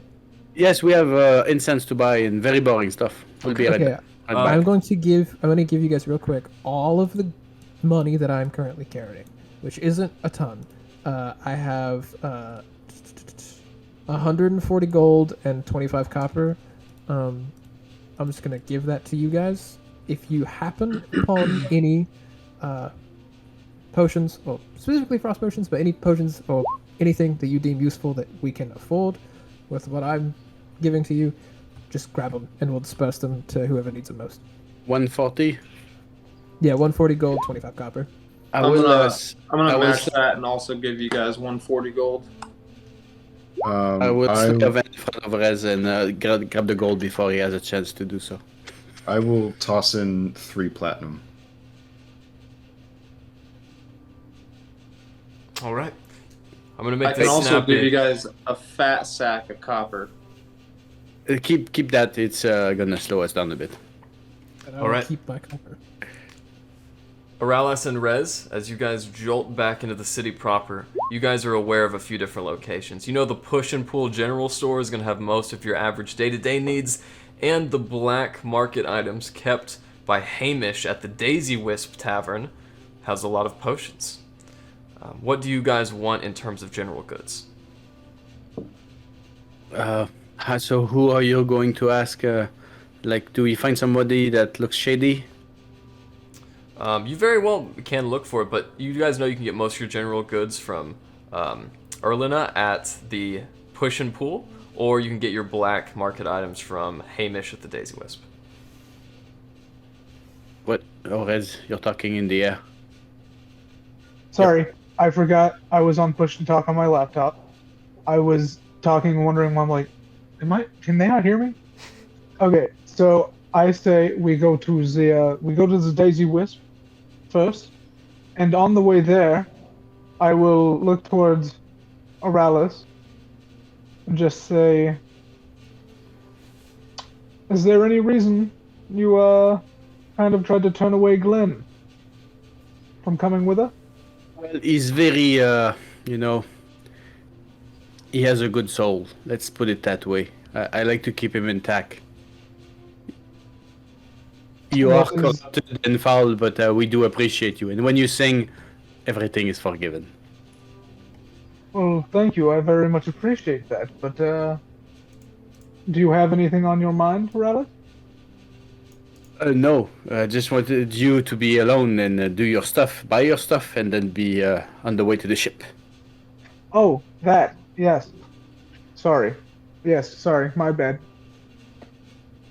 You know, I'm not used to do some shenanigans and buy substances enhancing, stuff like that. Okay. Performance Yes. No. enhancing Yes. substances. Yes. Okay. Yes. Yeah. Okay. Sorry. I'm like really low, and I'm scared to use that last bit. Okay. And Daisy Wisp. Let's go. As you guys make your way to the Daisy Wisp, you pull on the braided hair of the Baronar Trugold statue, and as the platform turns, you make your way into the tavern proper. Hamish is there, gray beard, a little bit more strewn than usual, cleaning off the slick cobblestone surfaces with a wet dish rag. A sleep dwarf next to him, drooling and just completely unconscious on the bar counter. A blue eye pipes up over his gray mustache. Hey, it's been a long time since I've seen you guys. Yes. I was actually wondering, and I'm gonna take a look around to make sure we're not being overheard. He sees Should you I roll looking a around. perception check or something? No, it's fine. You don't see anybody. And as you look around, he kind of sees your eyes. What are you worried about Roderick? He won't bother you much. I was wondering if you had, and I'll reach into my bag and pull out just like a pinch of the powder on my fingers. Just say, do you have any more of this? Nope, afraid I don't. Or gold, would you tell us? Would you happen to know where we could? Short of thieving up the clerics and holding Halo Bright Axe at knife point, I don't think you're gonna find any of that in the valley. Oh, well, thank you for your time. You wouldn't happen to have any mysterious potions, would you? Oh, of course. Healing potions, yes. Of course. Healing potions, Hey? potions of strength, potions of haste, hero's vigor, stuff like that. Well, no haste, but I do have a potion of giant strength. I've got healing potions, same price as last time, and I've even got a potion of invisibility. How much for the healing? How much for each? Because that giant strength sounds interesting, and as does the invisibility and the healing potion. How much are each of those? I don't know why, but I like you guys. I'll sell you a healing potion for 50 gold, typical. And out of potions of giant strength, I'll spot with that for 250. Oh, And that what is about quite the a lot. invisibility? Same price as the giant strength. Okay, Aurelis, how much did they give you? Yes, my friends gave me 280 plus 30, so that's 210. So we don't have enough unless we take some Okay, out of our own pockets. I will pitch in 20 to put towards healing potions. I think we should get at least 2 healing potions. And Well, I then think either healing the potions potion of are- invisibility Hmm. or the potion of giant strength. How much is Invis? 250, same as Same price. and hey, I've been known to have a bit of a silver tongue. Maybe I can talk him down for a bulk discount. Yeah. Do we 'Cause- have at least 350 altogether with the extra 20 I'm putting in? So that's 210 plus your 30, you say, so that's 240. I'll just tell you guys, you got 140 from both, so you'll have at least 280 gold plus 20. That's 300 gold right there. Yeah. Oh, that's very right. Yeah, I was missing 100. So that's 240. Plus 3 30 from Alistair. 'cause he Yeah, gave me 3 which would platinum. make your total gold total right now 335 gold pieces. Look, some of us didn't go to college. Jeez, Garrett. My calculations are not the same, but yes, we do have enough. I don't think the strength is gonna save us all that much, Okay, but invisibility I agree, can I be agree. useful. I'm gonna turn back to the guy after we pull out of this very quiet sidebar. I think we shall take 2 healing potions and the potion of invisibility, and say, since we're such good friends, let's say you knock the discount, the price down, because we're buying several potions, to a clean 300, and walk away with that much more gold in your pocket. How about this? When you guys get back, you'll pay me the extra 50. I'll sell them to y'all for 300 up front. That sounds good. Put her there. Alright. And if you don't come back, As he shakes your hand, sorry. as he Well, digs under the desk, he puts back 2 healing potions, common healing potions, and he brings up this gray what's it called? Gourd-shaped jug filled with a mercurial black liquid. Don't drink that on an empty stomach. Would you happen to have 2 healing potions? Yeah, he put 2 healing potions up. Yeah, we got 2 healing potions and Invis? and the invis potion. When you Perfect. get back, Yes. what say you bring me a head for my mantelpiece? I bet a guard's got a pretty good one. I think we can do that. We'll No. have to convince Alistair for that. He tends to keep those things, but there's good odds in your favor. Send him my I'll shake regards. his hand. Of course. It's been great knowing you twos.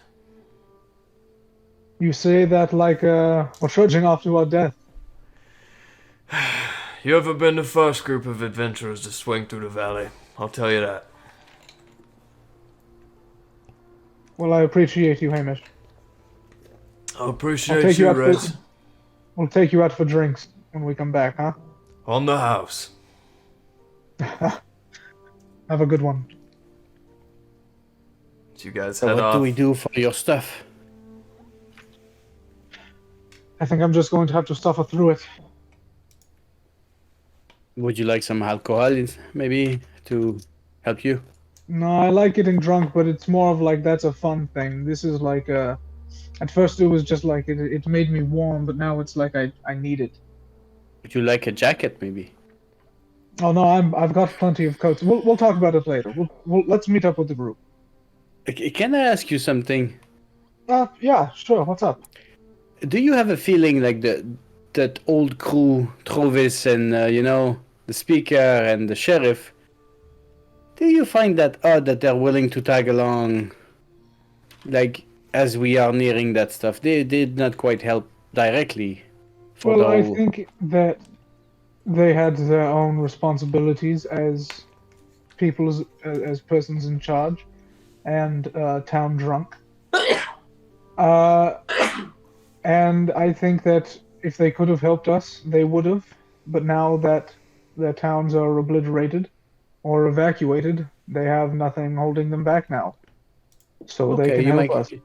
You make a point. That seems to make sense. Okay, great. Also, can I say something?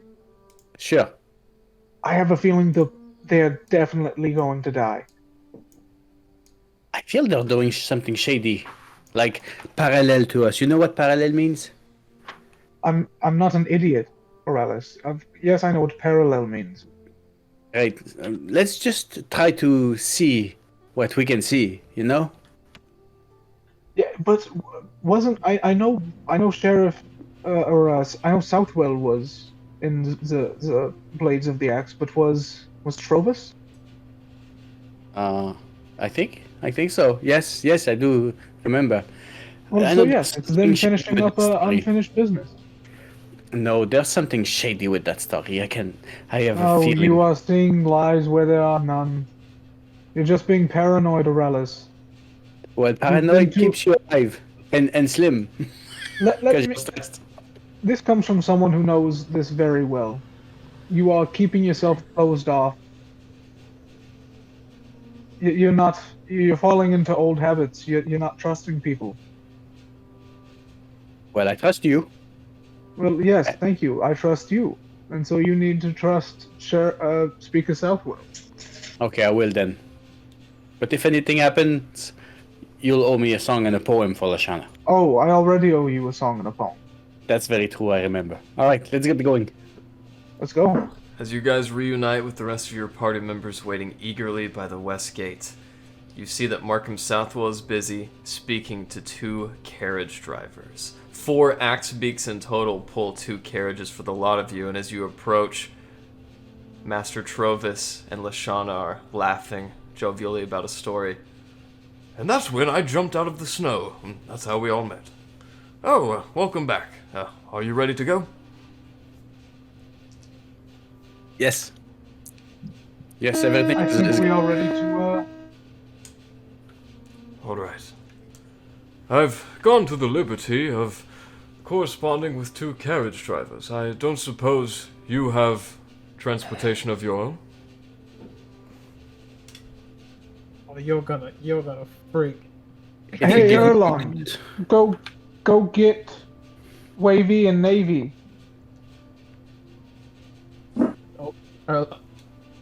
Hold on. As he does so, I'll start to ritual cast my steed to look cool for Lashana. Hey, Erland. Would you mind collecting Wavy and Navy for us? Collecting it? The nether Yes. You've been gone a while. Forgot Think you about the just- flying beautiful. Arabella. A griffin. Bring around the flying Arabella, Erlon. Is he? Whoa. That's He's awesome. not much into theatrics, is he, eh? I'll do like a little drum roll. Erlon's just gonna whistle for the. Are we trying to get the? Yeah, Griffins? The griffins who are attached to the cart. As you whistle into the air and wait but a moment, you guys inevitably hear "Ah!" as 2 griffins descend from the sky. As they land, the wagon ricketing and leaving a misshapen trail in the aftermath inevitably comes to a rest. Markham Southwell looks at Master Trovis and they both look at you. You don't think we're going to go up in that, do you? It's worked every time so Wait. far. I built that myself, and it flies beautifully. Well, if If you'd rather, We've had a few rough landings, not gonna lie. if you'd rather, you can ride up front on one of my buddies. listen, I'm Not gonna like that. gesture to the griffins. either way, I don't think all of us will be able to fit in that. Let's say we come up with a point, a location we can correspond at to launch your We little could- vessel.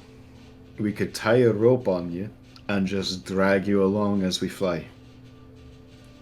Maybe I should wait here with the refugees after all.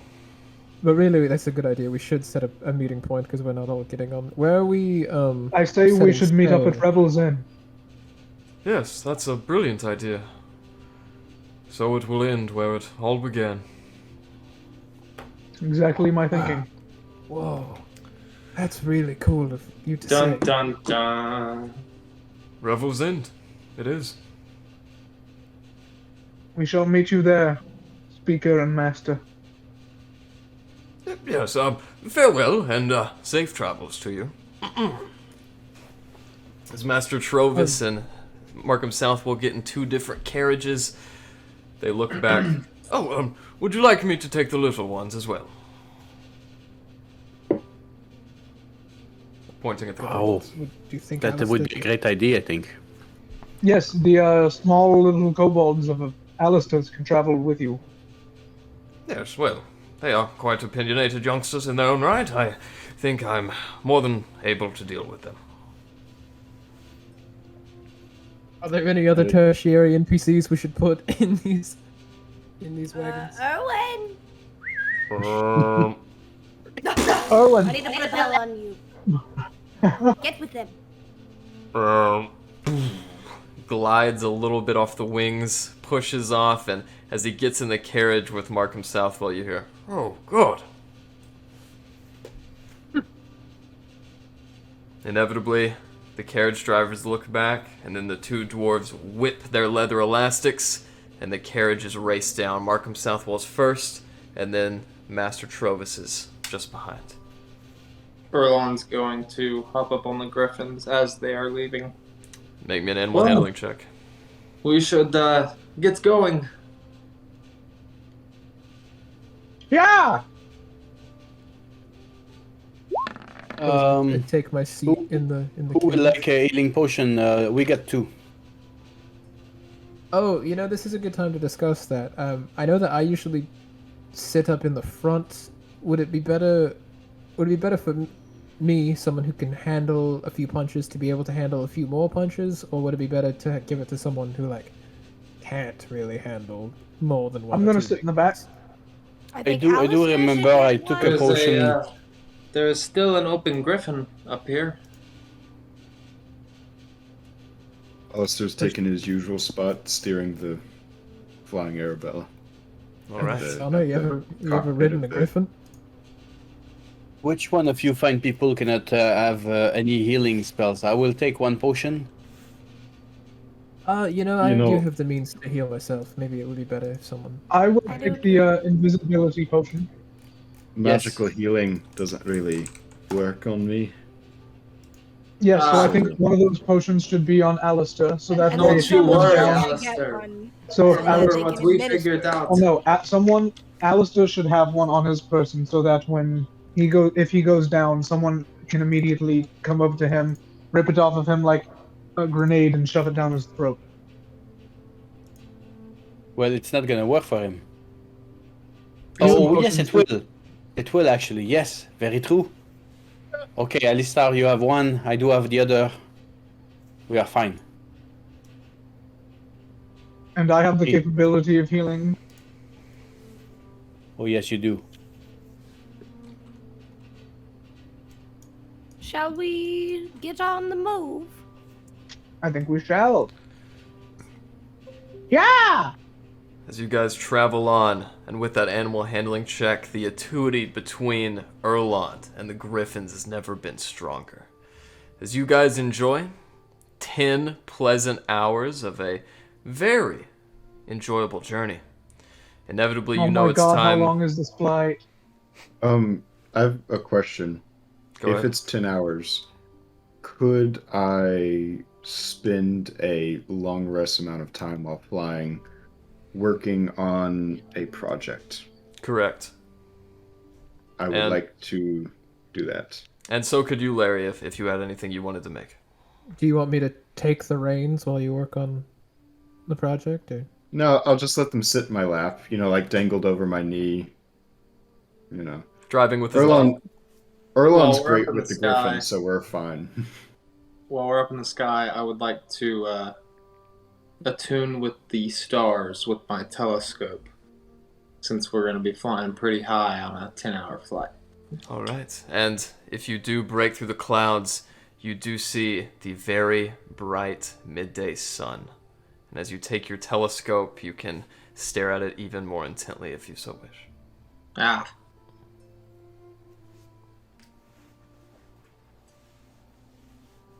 Inevitably, warmed by the daylight as it floods throughout you, Larry, your hungover, dark-visioned eyes are nearly blinded.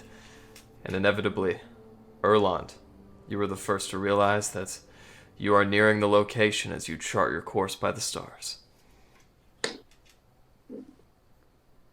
Guys, we are going to be descending, so prepare for a little bit of bumpy turbulence as we go down. Make me an animal handling check. And Alistair, if you so wish, make me an artificer's check. Tinkering check. I do so wish. No. So, okay. Add 3 to this roll. 16. Alright, so that's a 9 plus 4, which is your intelligence, plus 3 your prof. Mm-hmm. As you guys land, you realize the griffins were heading straight to the steeple of the lighthouse. And at the last moment, you grab the reins and turn. As the griffins fly down into the snowbank, they hit with a sudden impact that separates the griffins from their harnesses. As the griffins fly out suddenly, Erland, you try to control one, and the wagon skirts nearer and nearer the ice without any control. Suddenly, you grab the reins, Alistair, and flip it just at the last second. Hell yeah. As the snow settles and you guys look around this powdery mist, the griffins land, one with Erland atop its back, the other with Tiger in the satchel, and the carriages arrive. As it takes them about 30 minutes to get prepared, they look out, and Markham Southwell looks down from atop the hill of Revel's End. Are you alright down there? Oh, that was a good one. That was a good landing. What are you talking about? Stop talking. Quit looking. Right as we were about to land, I took my final. Sure. As you were holding it up to your nose, the sudden descent and the change in altitude just forced it into your nostrils. And you are not exhausted anymore. As you guys gather now on that dock, and you see your tokens from the very, very first session. Markham Southwell and Speaker Trovis gather next to you on the dock.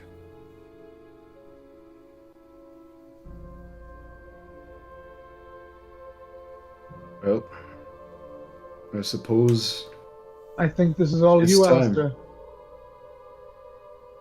I'm gonna step Hold on, up. before you start, I hand you. I fucking grabbed this. Well, sessions ago. I bought an expensive bottle of wine. I was like. Fuck you, I was about to do the same thing, man. Beat you to it. So As I'm pulling out my bottle of wine. Here you go, mister. You now have it. I'm deleting it from my inventory. Alright, I'll take the bottle of wine, go and pull out the ship in a bottle. You know, I think the ship needs a renaming. Do you have one? You know, I started this journey just looking to get back to the sea. Then I was forced into this damn servitude with Levistus. I think we'll rename the ship from the Loose Lips to the Dead Heart. And at that, I want to shatter the bottle, releasing the ship, and have the bottle of wine ready. Alright. As it shattered, suddenly the ship pushes its way through the neck of the bottle. The cork goes flying miles away and clear out of your range of view. As the ship connects with the water, you guys watch as it bulges in the front until it's a large object, in the back until it's huge, and eventually, as this 25-foot long, wide, 70-foot long sailing ship appears, dark oaken wood panels, and on the front, just below the sprit, you guys see the decorative ornamentation of an octopus with a tentacle slung around the stern and its head back, eyes facing forward. The sails, you cannot tell because they're still wound up to the top, and the ship is so large and massive it rocks and smashes into the side of the dock before coming to a rest. Captain Davy, bottle of wine. I do like the idea of that name, but expanding on it. Why not the Dreadhawk? Because I'm fucking dead. Well, Yeah, dread but do is you close not enough. also inspire dread? Alright, you know what? I'll take this one wee bit of criticism. It can be the Dreadheart. What if we add a little Flavor Flav to it and we make it like the starry ship, you know? I don't know. Alright, discussion is over. Raising up the bottle of wine. The Dreadheart Right. ship, captained by Alistair Davies. I'm going to smash it on and climb aboard.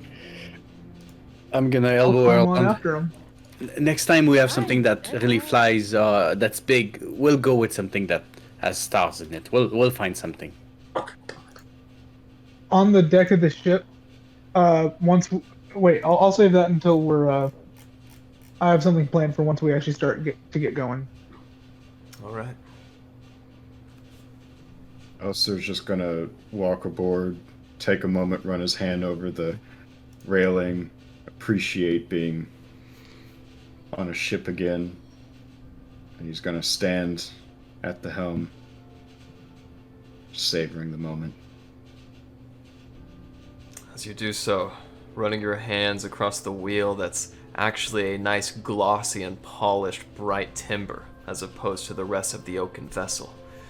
Glenn, as bosun, first thing you notice, aside from many of the hatches being open, is the fact that the sails are still up, taut to the top.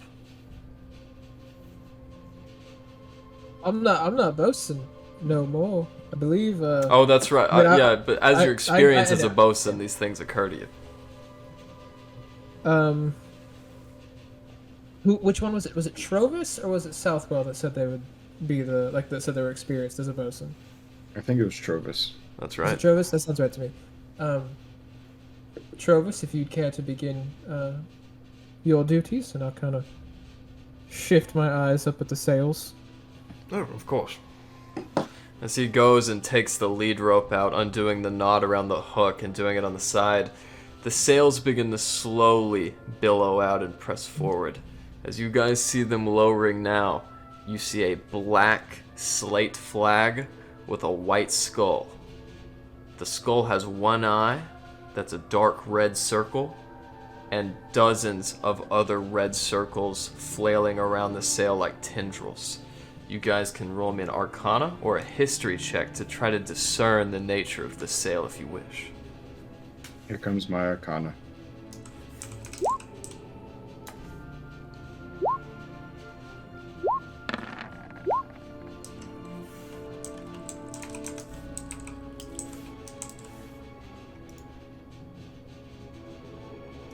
Alright. Orlas and Larry, you know this to be the skull of a beholder. As you know, all those red dots are its eyes. I will say it with some swag, just looking at Lashana, just flexing my big brains. Is there is the helm of the ship? Is there like a little staircase it's got like a door to the captain's quarters between them? Yes, in the aft cabin, there is in fact large doors to the captain's quarters, but this isn't nearly as large as a warship. There's only 2 floors on the top deck. I will set up like right between the staircases, like right under and in front of Alistair, and start mage handing like a sea shanty, kind of to the theme of like in the style of like Lever Johnny Lever, but if it was like in a major key and it was a little bit more of an upbeat shanty. So kind of like the opposite meaning of the song, I guess. Sure. Just entirely missing the point of the song. No big deal. Roll me a performance check though. Hey, you know, it's gonna be like that song, but opposite. Just Exactly. completely not like that. That's what we call artistic liberty. Hmm. And here's the sale. Beautiful.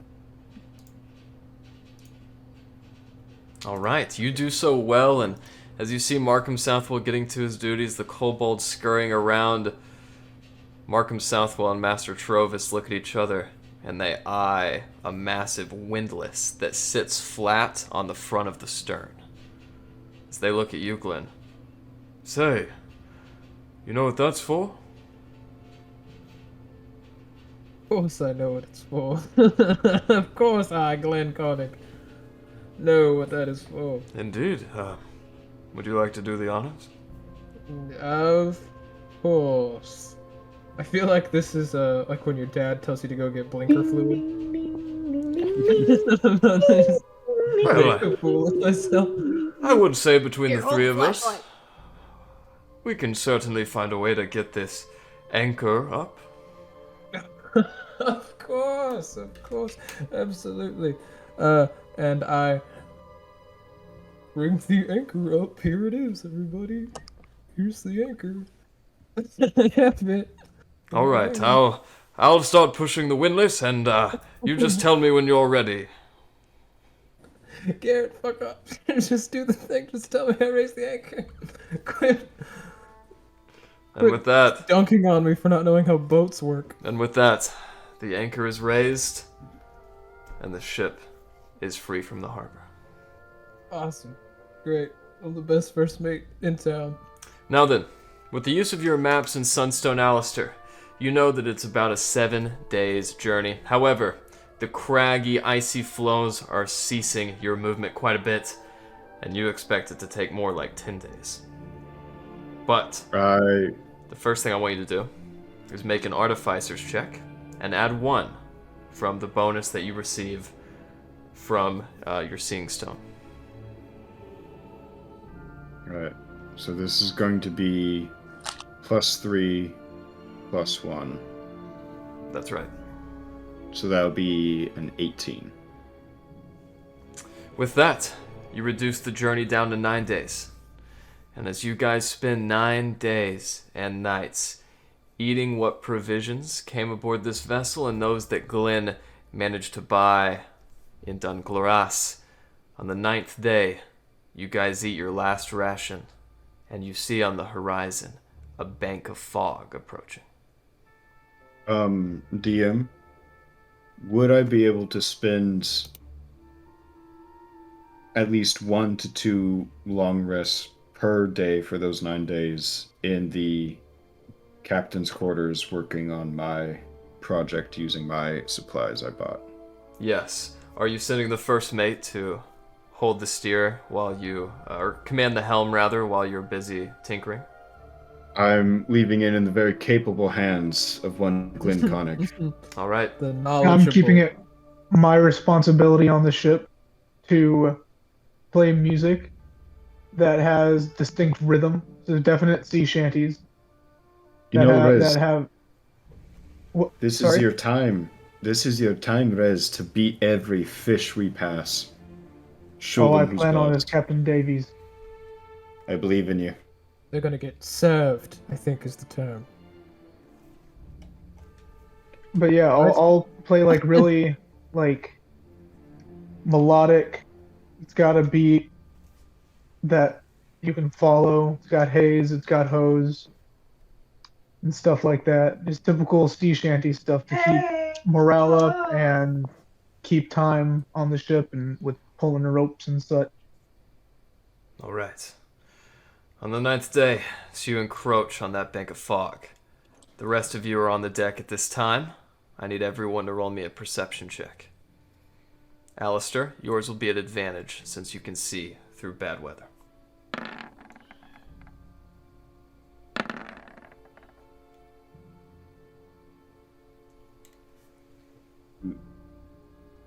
Alas, as you look out the top deck, the rest of you, sailing through this bank of fog that you can barely see between, you spot a massive glacier on the port bow. Ooh. I will scream and send Orly ahead. Orly makes it just beyond your vision, and as something else, maybe a larger glacier, maybe a collection of ice flows on the coast, you can't quite make it out before Orly despawns. There is something weird going on. That's not good. Can I get the ship to stop and steer? Well, I'm at the.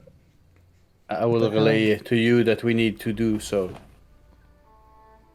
Now that he's like told me what the situation is, can I like kind of make out what he's talking about at all to like know how to divert the ship or? You can't see what he sees through the fog, but trusting him internally, knowing that he wouldn't lie, you would know that you need to adjust the heading by 15 degrees to avoid this glacier. Then I do exactly such. All right. As you turn starboard 15 degrees and you head in, you begin to see around you, Glenn, more and more ice flows. This part of the island, or whatever you're encountering, is extremely difficult terrain for this vehicle, and you are still at full mast. Okay, so I'm assuming I need less mast. Quarter sail! Quarter sail! We'll put our quartermast. Quarter sail mast. But Glenn says Quartermasty it sounds really cool and powerful. All right. As you say that, the kobolds climb their ranks up the crow's nest. Two grab the ropes, and as the weight is being pulled up, one, the quartermaster, is pulled off his feet momentarily as he grips the rope. He comes back down and secures the sail at quartermast. Dun dun dun dun dun dun dun dun dun dun dun. As you guys begin slowly etching closer and closer at quartermast, Alistair, even if you're below the decks, you'd be aware of the fact that the ship is suddenly slowing. I'm going to go back on deck and return to the helm alongside Glyn. As you come out the stairs, able to see through the fog a little bit more with your sunstone, you and Glyn look on in awe, as the rest of you do as well, as the fog begins to lift. As you look on the horizon, Markham Southwell mutters under his breath, "My God." And in front of you guys now, you can indeed see the island of Solstice.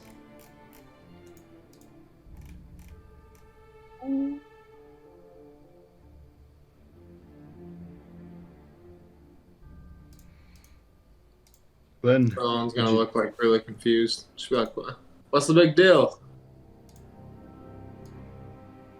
Glyn, would you mind getting everyone ready and preparing the rowboats?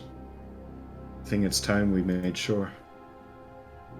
Of course, everyone, do your stations. Get the rowboats ready. Immediately. As you guys are pushing up now from the southern portion of Skallegrim, you guys are aware of the fact that on your west and east, just beyond those flows, are two sunken ships. And as you look, 3, 4, 5, a total of 9 sunken ships are surrounding this island. Now Where are we you guys are in the southwest, coming up to the northeast. So you guys would currently be located right here. Okay.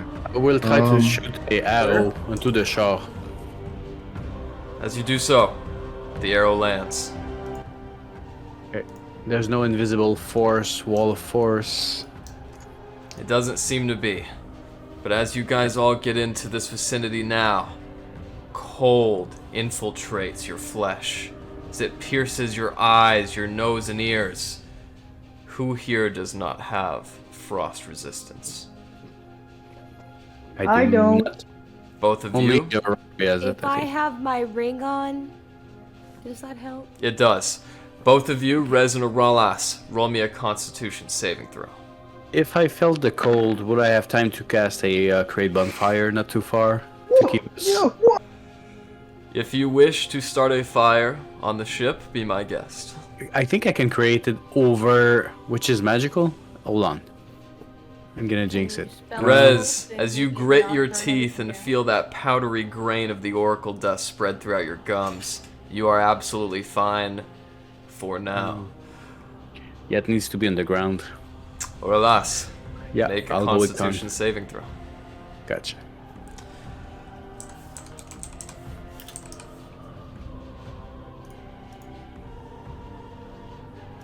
And I will be 13. putting the sail down so that we have a marker for our ship. Quick question, Garrett. Go ahead. Over those 9 days, without having any oracle dust, what are the side effects? I'll say right now, you're all right. Don't worry Now about you're it too dead. much. You're just straight dead. Are we in our rowboats like already, or are we just like I'm still approaching? That's up to you guys. As you guys are coming at quarter mast, you're nearing the shore now with your angular momentum. Would you like to go to no mast? I would like to bring the ship into a full about face so that we're pointed on our way out before giving the order for the sails to be fully pulled up and anchor dropped. Butter it in like Jim Bradford at a Golden Corral. So rude. So rude. Yes. As you swing in and back it in just like my father ought to do, you do find yourself now pointing in the right direction.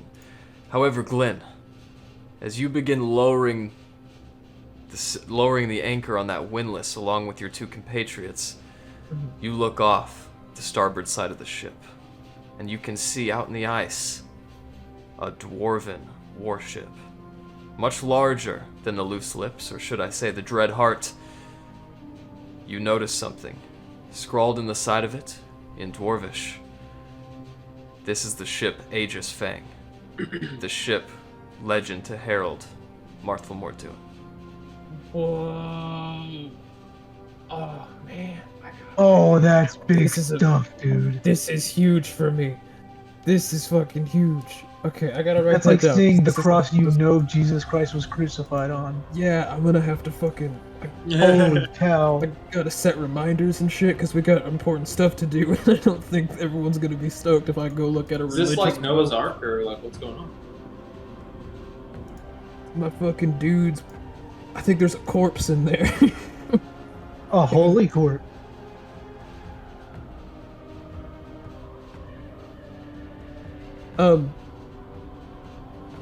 Also, now that I've made the note, I'm just gonna remember that for myself. I may mention it to someone in the near future, but I want to get kind of everyone. Like, I want to see where everyone's at. Like, where's Erlond specifically? Where is Erland? On the Alright, ship? yeah. Like where am I at on the ship? Yeah, what are you doing? I think it's a decent sized ship, isn't it? Like it's pretty big. 70 feet by 25 with crew quarters underneath the top deck. Yeah, so I would say Erland's more than likely on the bow of the ship, just kind of hanging out. Okay. I approach him and I ask, "Is this your first time off continent?"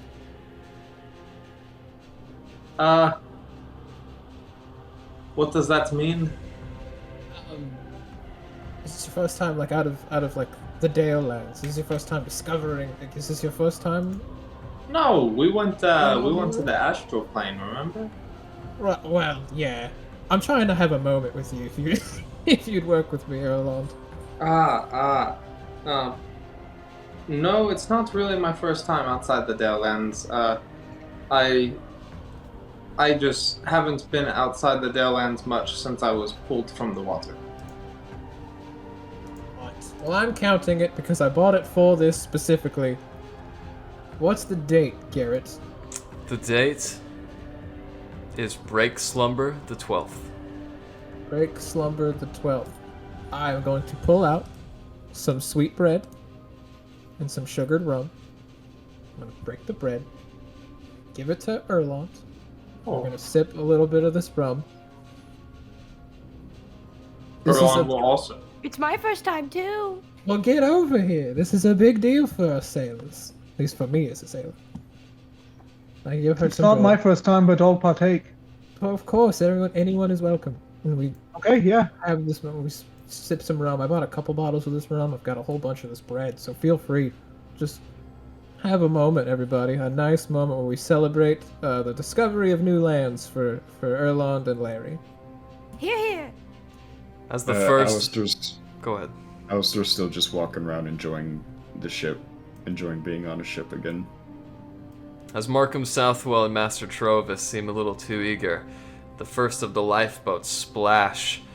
And Glenn, as you hand out your bread and liquor to your friends, you see Auralas shaking in his boots.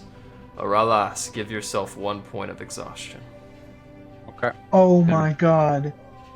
Going into this with 1 point of exhaustion. Arlas, my man, do you need a sip? Maybe very cold. Very, very cold. Don't think I have anything in which to help you. I'll give Is him there my old any, cloak and wrap it around him. Is there any exhaustion tracker on those sheets? You never know. I don't think we do. I'll write it down. When your token is on the board, I'll be able to mark it for you. Yeah. I added it to my name for now. On my D&D Beyond, I can add exhaustion. Yeah. Oh, look at me. I'm on D&D Beyond. So you have disability on all ability checks. Gotcha. Disadvantage. Yeah. As the first of the Dang, lifeboats that's hits, You collect disability on all checks. Damn, you're making him disabled already? We haven't even fought the thing. Jeez. as you guys sit here for a while, enamored by your morale and being on the Dreadheart, feeling so well, Markham Southwell and Master Trovis on one lifeboat make their way to the shore. I start lowering the other lifeboat. Alright, there are 3 of them.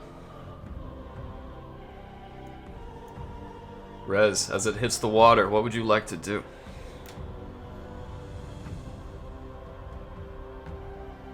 Who all would like to join me, huh? I'll get on. Come on, Erwin. As Erwin hits, sinking the lifeboat for a moment, it takes on water and then rights itself as the equilibrium finds its balance. You've gained a little bit of weight.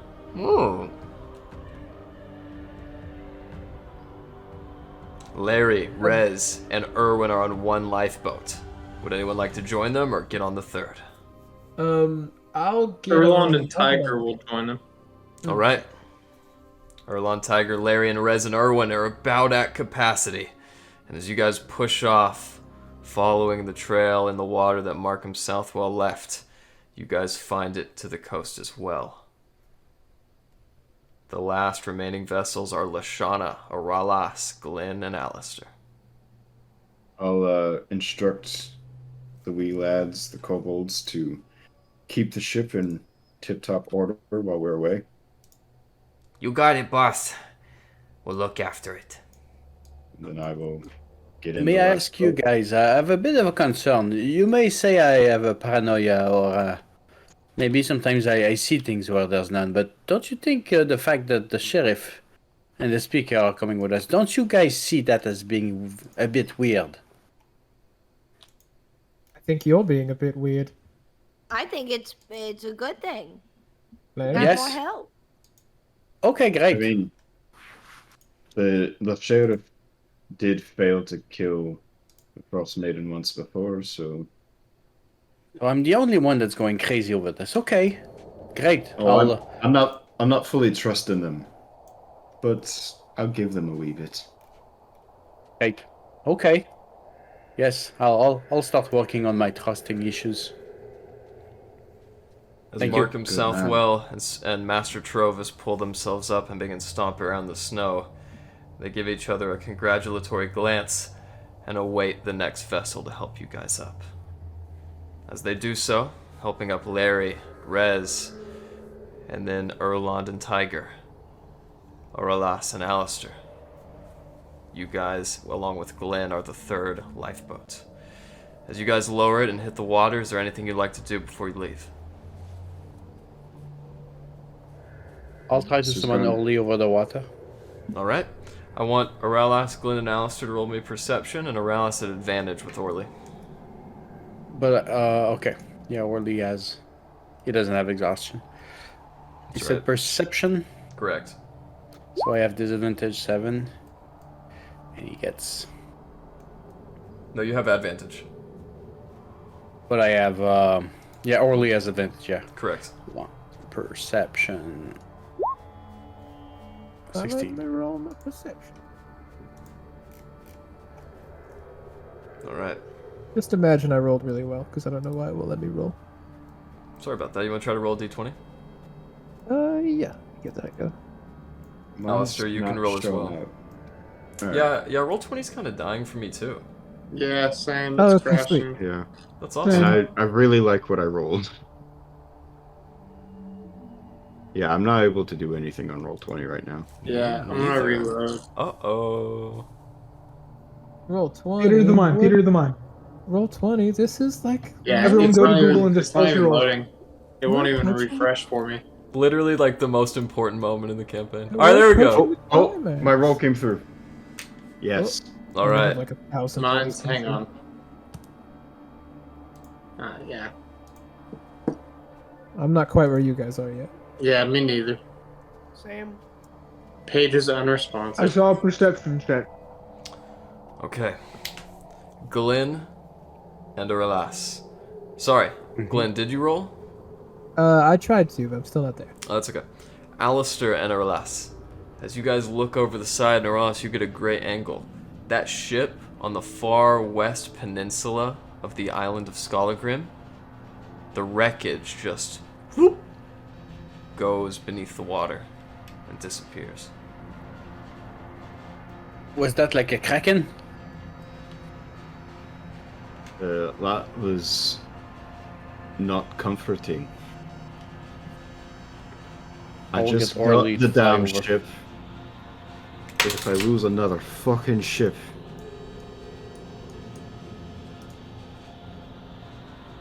Yeah, I feel you. I'll get Orly to fly over and try to see anything more.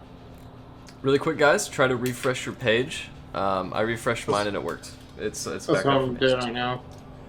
As you look over with Orly, Orly scans their eyes through the water, and you see that this wreckage seems to be part of an aquatic life form. A massive fish-like entity with a round white body and a huge white dorsal tail is swimming around, and as this wreckage on top of its back submerges, a bubble forms around it as this whale continues to the bottom of the sea. There's like a giant whale mimic shielded bubble fish. Let's be very careful. Is it coming towards us? It's going away from you. Okay, we should be safe. It's going away, but damn it, this is stressful. I'm stressed. As you guys land now, the lifeboat finally hitting its arrival. All of the other party members stand on this very surprisingly firm yet soft snow that you guys can press your feet into without fear of slipping. Who's the first off the lifeboat? I guess I'll get off the lifeboat. Alright, Glenn? As you're pulled up, Master Trovis helps you to your feet, pats you on the shoulder, and you stand now on the island of Skallegrim.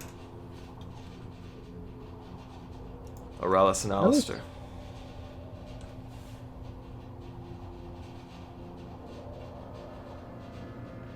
Do you choose to Okay, get off the I'll just lifeboat? kill him. I'll get off the boat. Yes, Okay, same. good. That makes me feel better. As you guys are pulled up now, you can see ahead of you, atop this massive icy spire which comes to a full point in the center of the island, this huge 3-story fortress in the shape of a skull. It leers over the rest of the island, and the rhyme of Auril is pouring down from the sky directly into its mouth. It seems as though the rime that's coated the world and blocked the sun for all these years originates from this point. Oh, that's fucked. Is it just me, or are we about to die? We're about to be swallowed by an island? This is just magic. It's very simple. Complex and simple. I think we'll be okay. Doesn't make it any less terrifying, Oralis. Let's Just just not math. go crazy. Keep our heads cool, you know? But not too cold. I hate to do this, Um, especially right now, but I do have to log off. It's alright. It's a good stopping point, actually. Thank you for playing. I don't mind if we stop it there and wait for next week. It's up to She you, won't be Dean. here next week either. Might as well keep going. Oh, Unfortunately. no. This is terrible news. I would like to use my... Where is it at? Where the hell is it? I thought I had something that let me, like, see shit. I guess I don't. Pretty sure I do. Divine Sense. I'm going to use an action to use Divine Sense until the end of my next turn, so not very long. I know the location of any celestial fiend or undead within 60 feet of me that is not behind total cover. I know the type. Blah blah blah. So yeah, if there's celestial fiend or undead within 60 feet of me, I will be aware of it for a little bit. You do not detect them at this moment. However, originating from that tower, you sense a foul odor, as evil often manifests in your senses. So foul, in fact, that you gag and almost vomit. Imagine dead fish mixed with sulfur and rotten eggs. I think we gotta go in the tower. Oh my god. It's bad. We're fucked. Last we were here, the Do you island think was she knows we're guarded. here? Oh yes. Oh yes. Yeah, I reckon she knew we were on our way. You got any helpful tips for going up against the Frostmaiden? Maybe she doesn't like something. Master Trovis looks at Markham Southwell for approval. If you have anything latent with fire magic, it will do immense damage to her. Hey, fire. Glenn! Gotta fix it. Glenn! Hold on. Glenn! Keep in mind, when you think you have vanquished her, you haven't. We killed her once. She came back in another form. Had a second phase. She caught us lacking and killed us all. I am not leaving this place until I've killed the Frostmaiden and freed my soul. And whatever you do, spend all of your time laying into her. I tried to save Kedwin and I regret it.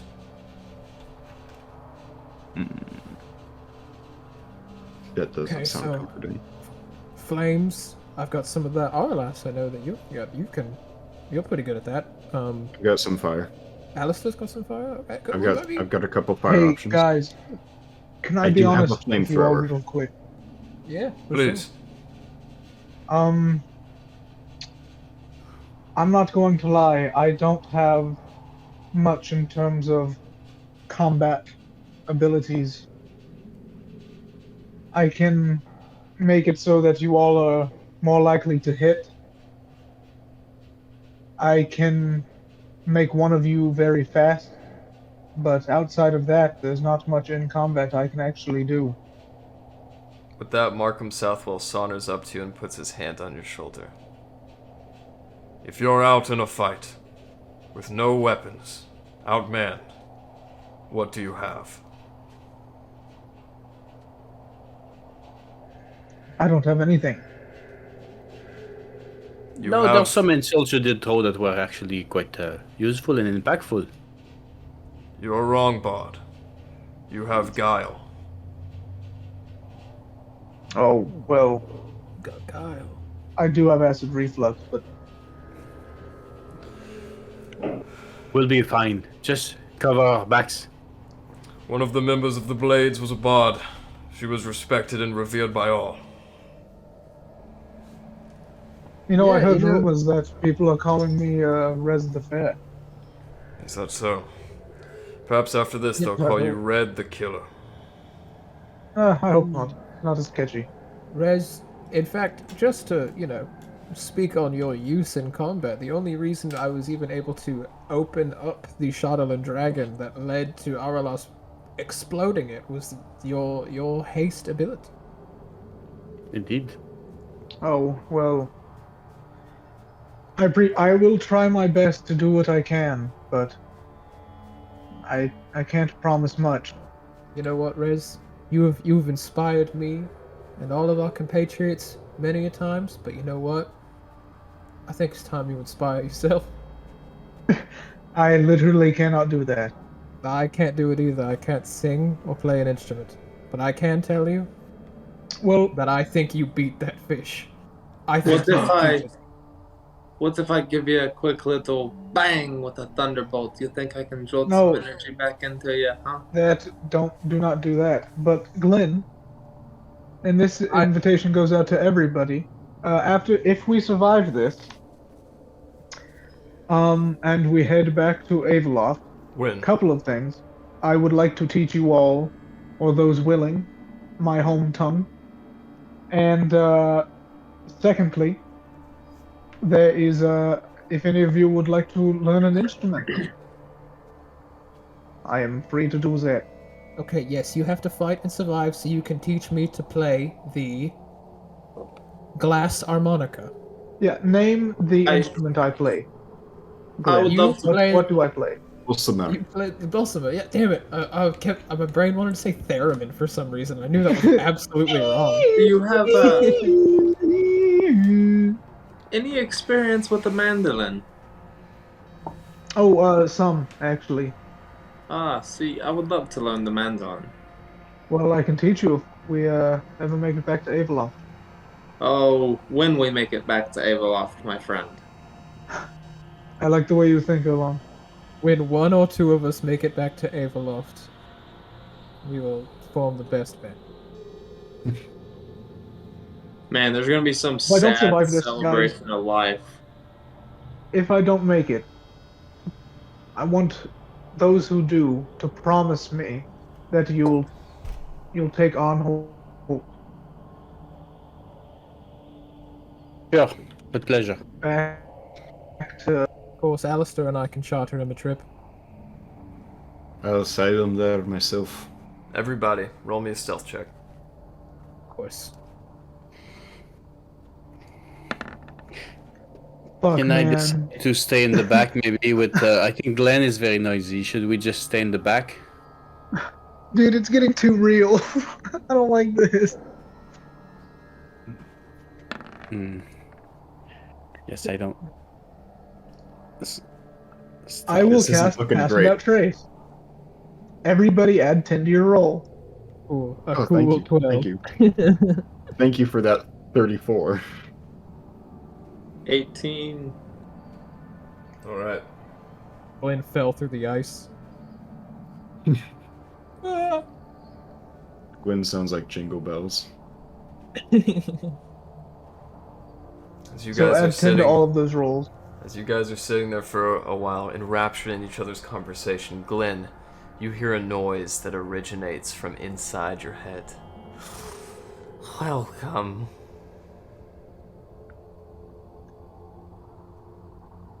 Who is this? Son of Moradin, flesh of Marthlamore. You will make a fine addition to my collection. Well, it's interesting you say that because I hear that there's a few people that would like to keep your head on their wall, so you might be making a fine addition to a collection very soon. So we both will win. Oh, actually, I hope it's just me. Make me a Constitution saving throw. Oh shit. I die. I die. Right. As Boom. pain racks your mind, you all watch as Glenn falls down to one knee, and he takes 4 points of psionic damage. Oh, she really gets in there. Fuck. How far, like, do we have on this trip? Does it seem? Well, you guys are approximately 2,500 feet from the mouth of the tower. I can't take too many more. Half of of those. that trace lasts for an hour, by the way. He's gonna be punching my brain the entire time we walk to this tower. You have 100 Brain hit points. punching. I have a few hit points. You're good till tomorrow. Master Conning, are you alright? Headache, you know. I think I'm getting a little worked up about this battle. Also, she spoke to me. That happened And to Imdra on she's- our first assault. She barely made it to the tower. That's great news. Glenn, Where is quick Indra, question. by the way? We don't know. Well, Glenn, we'll Yes? keep track of where you are. And main question here, did she sound killable? Well, I mean, as killable as a disembodied voice sounds, I would say yes. We really better hope she is, because we're here. I think we should get there as soon as we can, so that Oh you're my as God, fit to fight as possible. Oh my god, we I left think Rory behind. I think we don't have the element of surprise, but also if she does that, that means she's trying to play in our heads, also to speak. So I think she's there's you know that proves Right, an she's intentional desperate. fear. Desperation, yes, that's the She's word. nervous. The red heart and the wavy navy is making her stressed. Last time we were here, this place was crawling with druids. I think you might have lightened their numbers, but keep your eyes open. Right, Maybe well, that's I volunteer Rory to march forward in the lead. Well, we left Okay. Rory back in the Dwarven Valley, I think. No, Rory was will below go. deck. She was in storage. Roy just kind of looks up at the sky, feeling the air and letting snow fall on her palm. She licks it. I think we need to go that way. You know, oddly enough, I trust the hell out of that. As Rory begins marching straight forward to the icy slopes, you guys see an interesting sight if you choose to follow her. Yeah, sure. Fuck it, yeah. Duh. On the side, right beneath that icy slope, you guys see trees, elk, penguins, and polar bears all frozen solid. But as you draw closer, you see that these are actually perfectly formulated ice sculptures. Stay away from those. Don't touch them. Don't Right. touch them, that's what you say. The Frostmaiden crafts these in her spare time. She's quite good. Inevitably, after you guys have marched 1,500 feet, you find your feet hitting the edges of that icy staircase. Steps much larger than you'd expect. Each one is about 5 feet high, and you have to pull yourself up to actually climb a single rung. As you guys inevitably get to the top, if you choose to. I'm going to really quickly use, just to top myself off, I'm going to use 4 points of my lay on hands to put me back up to my full 79. You may want to save that. I've got plenty more. This shall be riveting. Pulling yourself up to the final step at the base of the tower now. Rez and Orlas, You guys have coated yourself in water and cold ice on your bellies. As you guys pull yourselves up now, the cold sets in yet again. I need both of you to roll me a Constitution saving throw.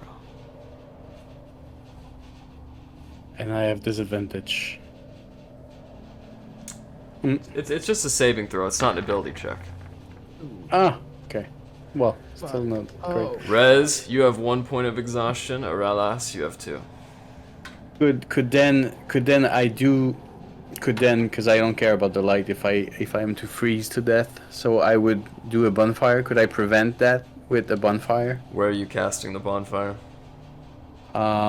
Anywhere against the wall, just so I can take like a 30 seconds of warmth. You find an area inside of the tower itself, right inside of a vaulted entryway that sits in front of you guys about 20 feet high. You think if you cast in there, it'd be a nice air break.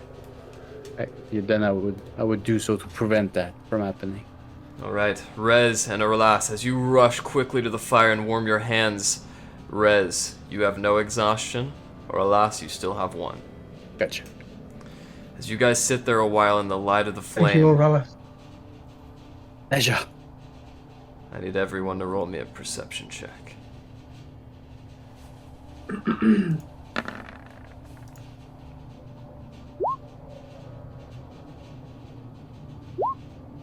Rez and Aralas, as you two are the first ones inside, along with Erland, you guys look to your left, and in the light of the lingering flame, you see a dwarf paladin and a Goliath fighter, completely frozen solid, as they run towards the entrance with their heads over their shoulders.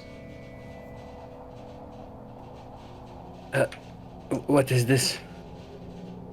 I think these are past victims. These were Weirdly- members of the Blades of the Axe. Mercenaries we hired. Touching Very the sad. dwarven paladin. I guess not touching it, but getting near it, like looking at it, going like it's oddly prophetic. And if you spend a while investigating it, you can see that this was a paladin of devotion. His devotion to, as you can tell from the golden amulet that adorns his neck, Sharindlar.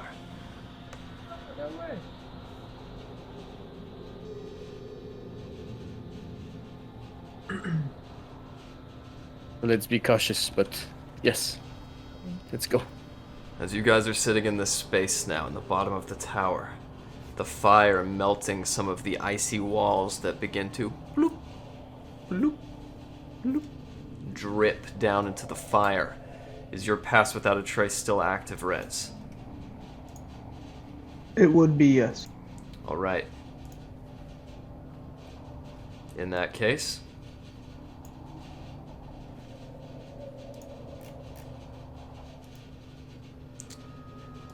no one needs to roll a stealth check. You guys are sitting in a 50 by 20 foot room. There is a large, giant size, icy door in front of you, and the hallway turns to the right. Would you guys like to go into the door or continue down the hallway on the right? I would send Ollie to scout if I hear or see anything special.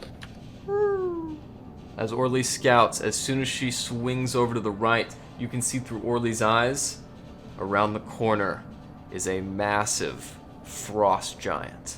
Eyes white and milky blind, gray beard straightened perfectly without a mustache, and a spiked helm not too dissimilar from the dwarves of the valley.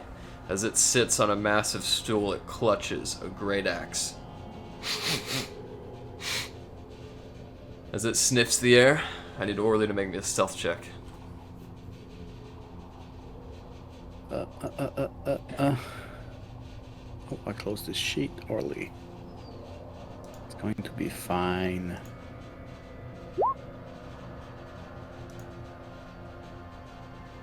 If he feels being spotted, he would actually poof.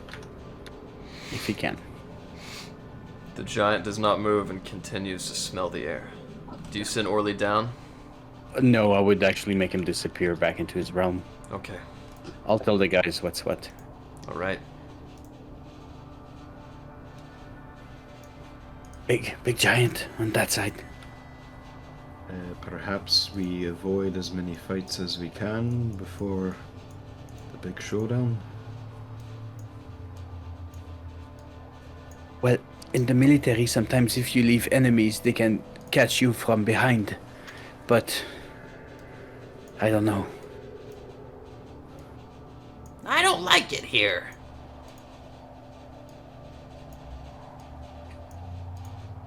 All Or right. we just maybe drag him and we just kill him like afar from the rest of the party, of his friends, you know? You can decide, Captain. Sorry, what did you see? A giant. Frost giant with the axe. You watch as Markham Southwell looks around for a bit. All of the giants here were killed when the Urgent Dawn arrived. This one must be some linger on. A phantom, maybe. So, Southwell, you have the most experience with this place. What say you? That is What a should good we do? question. A giant must be here on its own accord. However, the god is most powerful. Perhaps we can reason with this being. With the giant? I see no other way. We must cross his path at some point. Unless you have a better idea. I will defer to your judgment as someone experienced with this place. The only question is, which one of us speaks giant?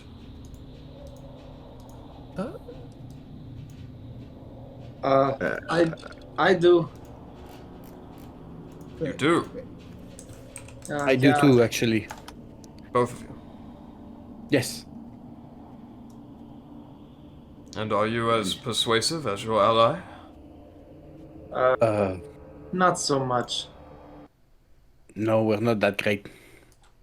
Perhaps I can accompany you and try and help in negotiations. It's worth a shot. If it doesn't Do the two succeed, of you feel up to it? if it does not succeed, Trovis and I will wait at the opening, ready to cleave the beast at the end. We also have Rory. She's a Goliath, not a giant. Oh. But does she speak giant? Rory think speaks so. Goliath. I think she can speak giant though. Right? Rory speaks Goliath. Oh, no. The thing is, with Rory, that could mean that she does speak giant. Mm-hmm. But Rory speaks Goliath.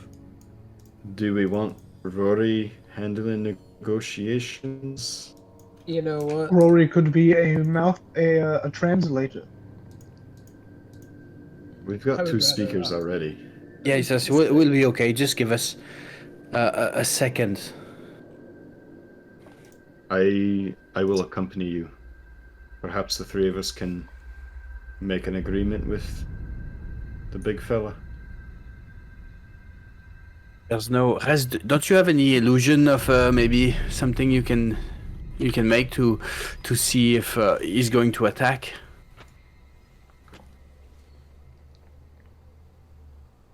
Rez?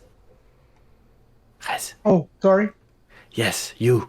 Do you have any illusion spells, maybe to see if the giant is going to attack us? Let me double check my little pocketbook.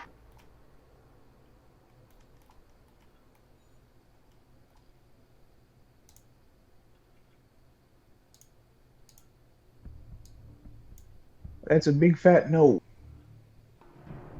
It's okay. We have... One day maybe we'll learn those things. Okay, let's go and try to be friendly. And if he attacks, let's run back to the guys. You know, they can cover our butts. Yeah, for sure.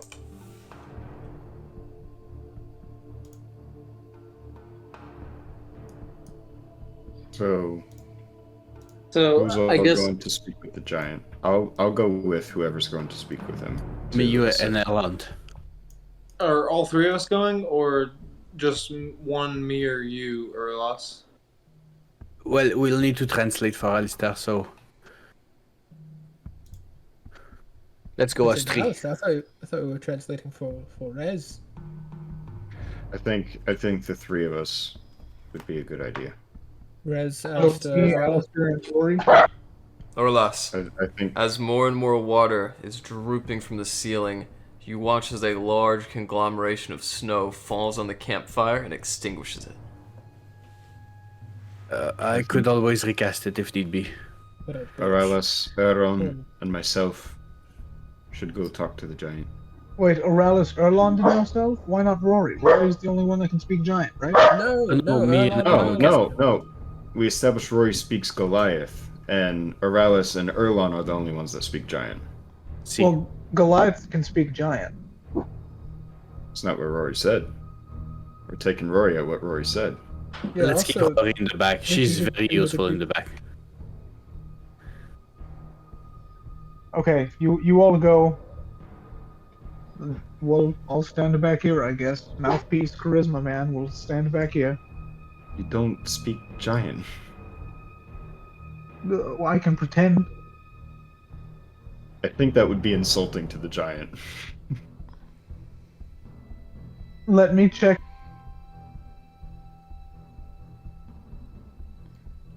Okay, so are we going to talk to them or not? Do I need to go?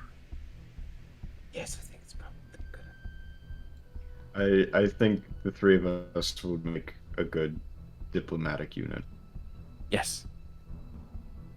Alright?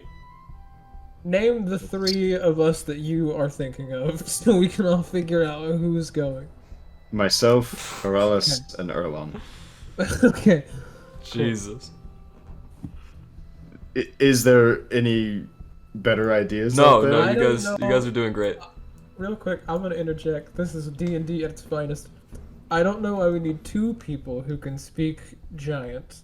That's We what I was can gonna have say. One, I'm and fine then with bring one Rez. person, just someone. And then bring Rez, so Rez can speak. It can be translated. It can be like just a back and forth, right? With the one meaty. That's person what in I'm the middle thinking. Being our Maybe last, the or- giant would want to keep Rez as a pet. That's also a working solution.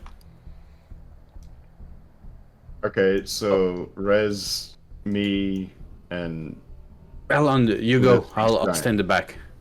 I'll keep the Sounds fire good. burning in the back. Perfect. I Alright, knew. Erlon's our translator. Okay. Sounds good. Okay, we start making our way. Alright. Me and Erland are gonna like have a, or me and Aurelius are gonna have like a b-boy dance battle in the fucking cavern, I guess. Erland, you're aware Stealthily. that the frost Right. giant is located right here. I'm sorry, where was that? That's going to be right here, around the corner. I don't see it, but okay, I'm just gonna Yeah, go I this just- way. Rez and Erland, as you step I see over, it. the frost giant immediately stands up. Though you can tell its eyes are blinded and wide, it stands to its feet. Me no gotta see. Those of you who speak Alistair giant knows he and, says, "Death, I welcome you." Ah, my name is Erland, not Death, but how's it going? It's a little chilly in here. How are you holding up? It is a warm What do you day in Skallegrim. I am Etgard. Ask him if there's anything we can get for him. God, what is your duty here? Do you need anything? Do you need a water or anything? He looks about. I am sworn to protect this domicile by the Frostmaiden. She bestows grace to me by allowing me to live. So, these are my friends. They're with the Frostmaiden. They don't speak giant though. Let me translate. We didn't know we were going to encounter you. and I'm going to begin translating to them exactly that he is sworn to protect, and he's here, and he said, "Hello, death." So he kind of wants to kill us. But Maybe- Okay, so repeat Maybe- after me in giant. Well, dear friend, we are here to have a meeting with Hold the on. Frostmaiden. Just a moment. Erland, did you tell him that your friends were with the Frostmaiden? I did. Roll me a deception check.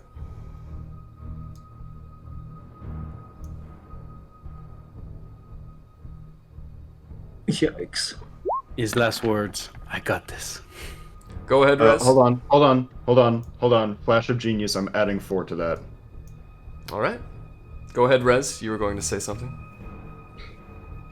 I say to the guard, or the giant, yes, the Frostmaiden is actually expecting us. So if you could just point us in the right direction, and we will be on our way. Thank you very much.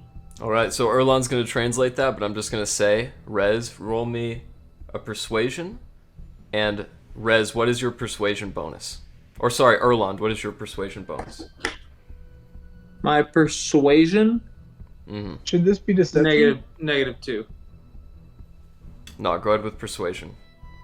And we're going Very to add good deception. So Yep. this is persuading him to point us in the right direction. Correct. Do you want me to roll that? Nope. Okay. You watch as the Frostmaiden hails mightily. Minak Tulan! I will show you the way. And as he drops his great axe out of his hand, Rez and everyone else, go ahead and roll me initiative. Ooh. This is fun. This is fun. This is a good time. I hate how you said that, Garrett. Why don't you go ahead and roll me initiative? Why don't you go ahead and do that? Oh man, so it begins. I critted, but I didn't select my token, so I'll re-enter it Yeah, manually. I also did not select the duke. I'm bad at this. You didn't bring the bar up, DM. Man, shut up. I I do all this. I wasted do all that this. flash of I do all this shit for you, and you get on me, man. Shut up, man. Everybody's bad at this. No, I'm just kidding. I'm just 24. kidding. All right. 24. Well done. Oh, did you? Oh, nice. Okay. Is that your roll? Yeah, I did crit Yeah. and I Okay. didn't select my token. I rolled a 19 and did not select my token. I don't know how the hell fucking Arlash just did that. Put his own thing in there. That's crazy. All if you right. double click, Markham Southwell will go on Trovis's turn. Who wants to play Larry while I play Rory? I'll play Larry. All right. Sounds good. All right. Rory with a high little initiative there. And we will say Rory is just going to go on your turn, Rez. Or sorry, Larry is just going to go on your turn, Rez. All right, top of the chart. Erlas, you know something's gone wrong when you see Erlon and Rez take a step back in fear. What do you want to do? yeah, I think because I'm focusing on that, I'm gonna just create a bonfire with the cantrip right in the doorway. All right, good to know. And that's your action, correct? Yeah, create bonfire. Here we go. Do you want to draw the? No draw, no draw, no draw. You want to bring it there? We got a token for that. Yeah, that's what I was gonna say. Hey. Cantrip. Bonus action. I don't have. Do I want to waste it yet? Nope. I'm gonna back it up. I'm gonna signal to the guys. I think he's coming. So middle of the doorway, so he hits it. And that's my turn. All right. Up next is Trovis. Trovis and Markham South, we're going to swing out to the right. And as they get there, Markham's going to say, Get out of here! We'll take him by the legs when he charges! and they will hold their turn. As they hold their turn, the Frost Giant is going to run out as he expels through the doorway, stepping on the fire. How much damage does he take? He needs to make dexterity 15.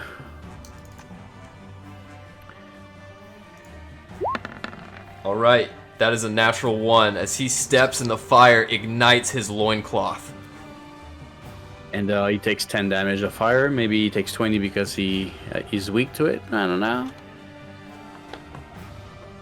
And with that, their held actions are queued. Markham Southwell and Speaker Trovis are going to begin laying into this guy.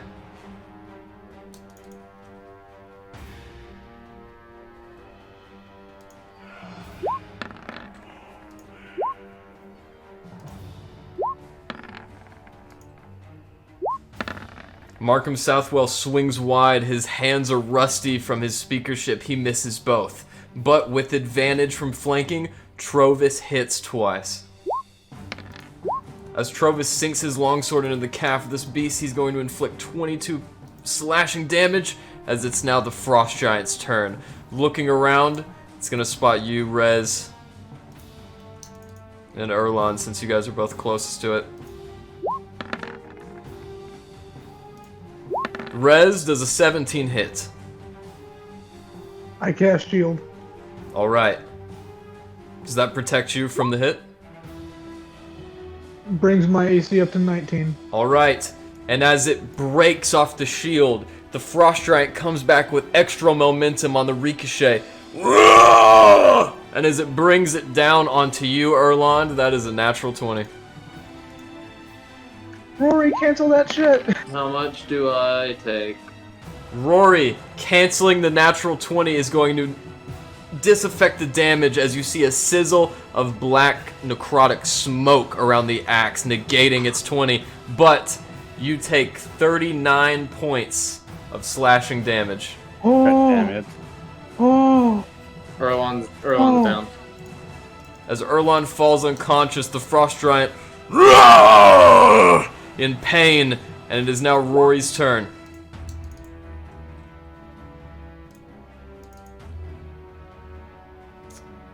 Sorry guys, doing some math. Alright, Rory's gonna come up as she runs all the way. Ooh. 5, 10, 15, 20, 25, 30. She is going to run here, and as she does so, using one of her new spells, she is going to use Healing Word on you, I believe. Right. Healing Word is her bonus action. And with that, Erlond, you are healed 15 hit points. You are back in the fight, Erlon, as she's going to run and in her turn there and use her action to cast Spiritual Weapon. As the Spiritual Weapon is ready, Glenn, it is your turn. Excellent. So, 20, 25. All right. Bonus action, flame tongue, and I'm going to use the rapier, and we're gonna make 2 stabs at this fool. All right, as that happens, her held action is triggered, and Spiritual Weapon is going to attack at the same time. Go on with your attacks. Okay. Okay, there's the first. There's the second. And do I get 2d6 fire damage on both of those? Yes, you do. You got to use your bonus action to activate it, though. Oh shit! Hold on. Oops. Yeah, I said the I tried a new thing. Ignore that. I'm just gonna roll 4d6. All right, her Spiritual Weapon hits as well. 6 force plus your 16, 22 damage in total as fire ignites the beard of this Frost Giant who tries to bring it out with his fingers. So that hit me.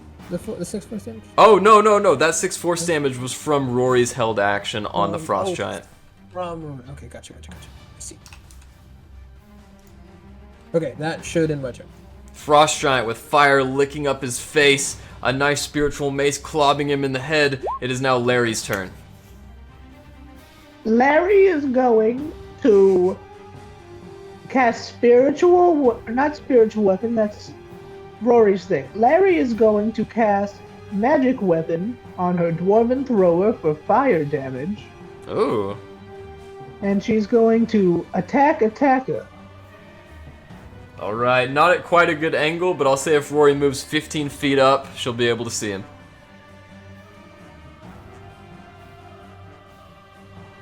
Can she get right here? 5, 10, 15, 20, 20. Yeah, she can get right there. Okay, and then she's going to throw her dwarven thrower twice. All right.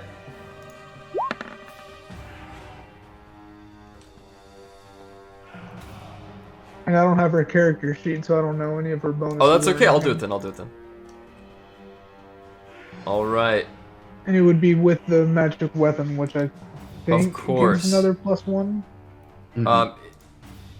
Only does damage, I believe. I'm gonna cast Arcane Weapon so you can see what that's about. And then on her core, she's going to throw the Dwarven Hammer. Twice, you said? Yes. Alright, first one's a 23, which hits.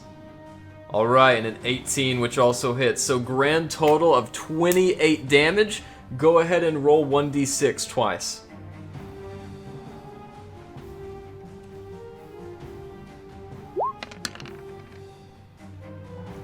Alright, 9 plus the total of 28 brings that to 37 points of damage on her turn. That's quite a good turn for Larry there. Does that end your turn, Larry? Yes. I love this. It's such a good impression. Alright. With that, as Larry inflicts a massive amount of damage, we go to Rez.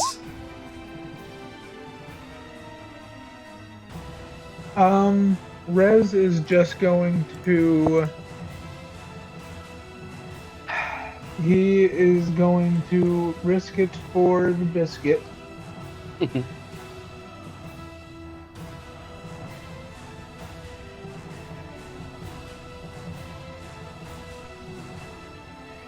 gonna run in past.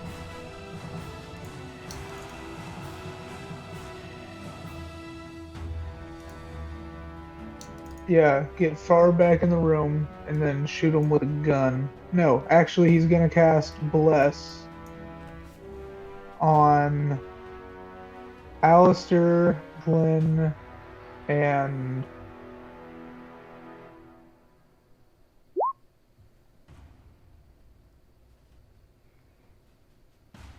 so you all get a D4 on attacks and saves. Alright, as Rez gets to that point, and you guys watch him casting... As you guys watch Rez casting this spell, and he does so, Bless, the Frost Giant sees this too, and since you walked outside of his melee range, he gets an opportunity attack. I'm gonna cast Woe on that, so -1. Alright, -1 on the attack. Let's hope it's enough.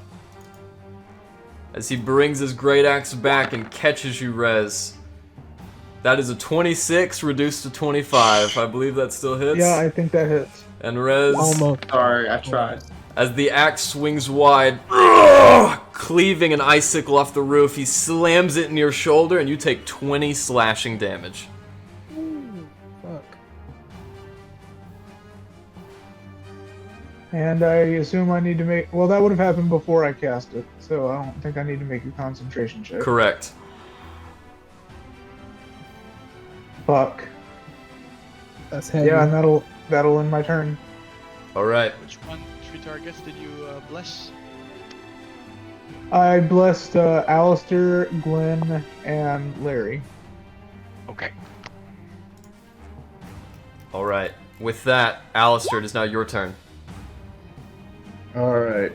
First off, I'm starting with a blast from my Dragon's Breath. That hits. That'll be 9 fire damage. As it scorches the Frost Giant in the face, his beard is now severed in half and falls to the ground in a plump of piled black soot. And bonus action, Flamethrower.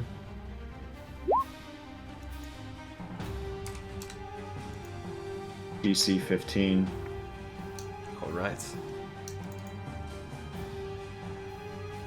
Kneeling off that fire and the campfire beneath him, he's going to try to leap out of the way, and he succeeds. Now I believe he takes half damage. Yes. Let me look Let that me up real double quick. check. Yeah. How do I? On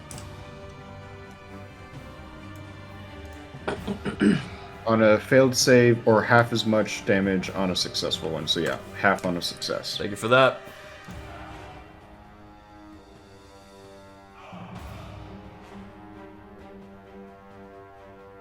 And that will end my turn. Erland, as you come back alive with the healing word spoken in Giant from Rory, you stand up and you are right beneath the crotch of this frost giant.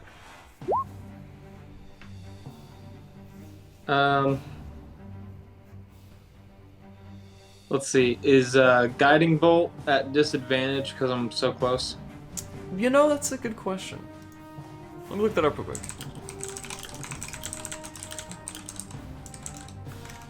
I believe it is. Yes, it is. And leaving the melee range would do that.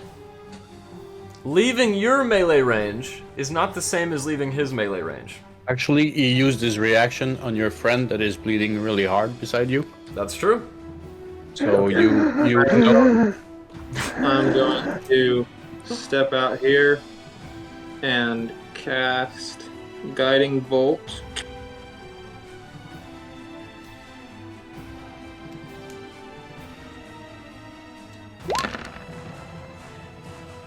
That definitely hits. With Okay. advantage too. 12 plus 2 because you are flanking.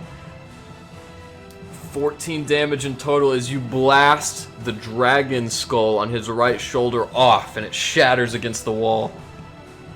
Rez, thanks for taking the brunt of that. I really appreciate it. I hope you feel better, bud. And you get 5 points of healing. Thank you. Alright. Does that end your turn? It does. Up next, Lashana is going to round the corner. 5, 10, 15, 20, 25, swinging in with 30. She's going to look forward, and as she brings out a bow, she strings it back, and a fire forms in the end of the arrow. As she loosens it, she is going to attack this creature with Firebolt. That's a natural 20 from Lashana. No, come on. Is it just me or she's working in slow motion? Shauna kicks ass. All right, all together, that is, oh, man. As Lashana pierces a firebolt through this creature's chest, the frost giant falls down in a clump of anger as it clutches itself. Ugh! Lashana, how do you want to do this? Oh, oh. How do you want to do this, Garrett? Yeah. As the firebolt enters the creature's back, it blows open its chest like alien. As it falls to the ground, its chin slams in front of you, Erlon, and its teeth fly out of its mouth, decorating the floor like jingle bells. Well, That was crazy. I could definitely use some healing or a short Yeah, why rest. don't we take a quick rest, huh? Lashana, that was fucking sweet. Oh, thank you. And just a little something I picked up from No. Zhezhik. I'm gonna start playing music on my dulcimer while I sit on the ground, taking a short rest. Rory has idea. Do you want mass healing from Rory, or should Rory Oh. wait? That would be great, Rory. Oh, I think we should wait for that one. Yeah, how Well, much? that's a healing are ritual you- cast. That doesn't actually take a spell slot. It just takes 10 minutes to cast, right? That's right. Oh, huh. I mean, it does take a spell slot, but she wouldn't use it for how anything much- else. How much health do you need, Rez? It's How much not are something I that will can be done say in combat. that one hit took me down by about 50%. Well, how much are you missing? Because I've got 31 points in my lay on hands that I can give to someone. I'll take 10 of that and be okay. How much are you missing? Total, Yeah. 15. 15. Take 15. Oh well, if we're just offering, I'm missing 24. I can give you 16. That's all I have left, though. Just keep a little bit for if someone goes down, maybe. Yeah, keep like 5 hit points on reserve. Now, Okay, I'll Rez, give are you- you I'll give you using 11. Song of Rest? If we're not taking a short rest, then no. Okay. Erland, I've given you 11, so I can keep 5 on me. Sounds good. Rory will help. And Rory is going to cast Cure Wounds.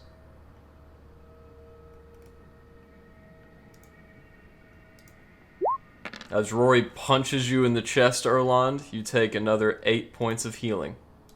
Let's go. Well done. I like our teamwork.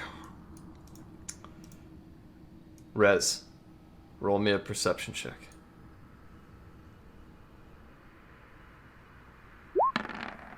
As you're the only one in that room, Rez, you look around yourself. Seems to be a simple room. However, you do notice one thing. A massive, dark iron door covered with giant runes in the corner. What language are the runes in? Or Giant. what? Giant? Okay, I don't read it.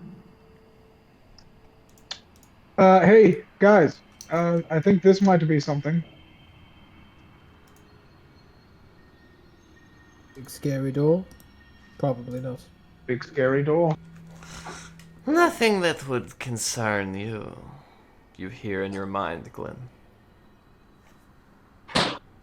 He says it's nothing that would concern us, so...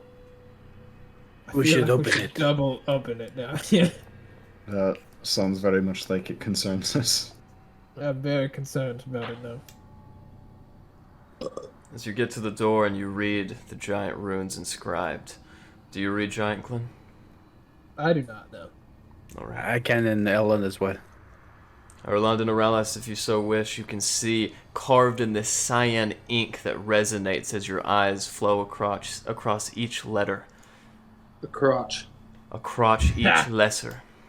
You do recognize the sign. The Vault of Ertgard. Glenn. The Vault Yes. of Eckgart. Does that sound familiar? Edgard? I Hold on. believe, yes. Was it not the giant's name? It's no name I know. At least not Well, that I he has a think. vault. Maybe me and Alistair, we wasn't double that the check name of for the giant? traps. I think so. I think I heard something like I had made a big fart or my name is Edgard. It was unclear from where I was.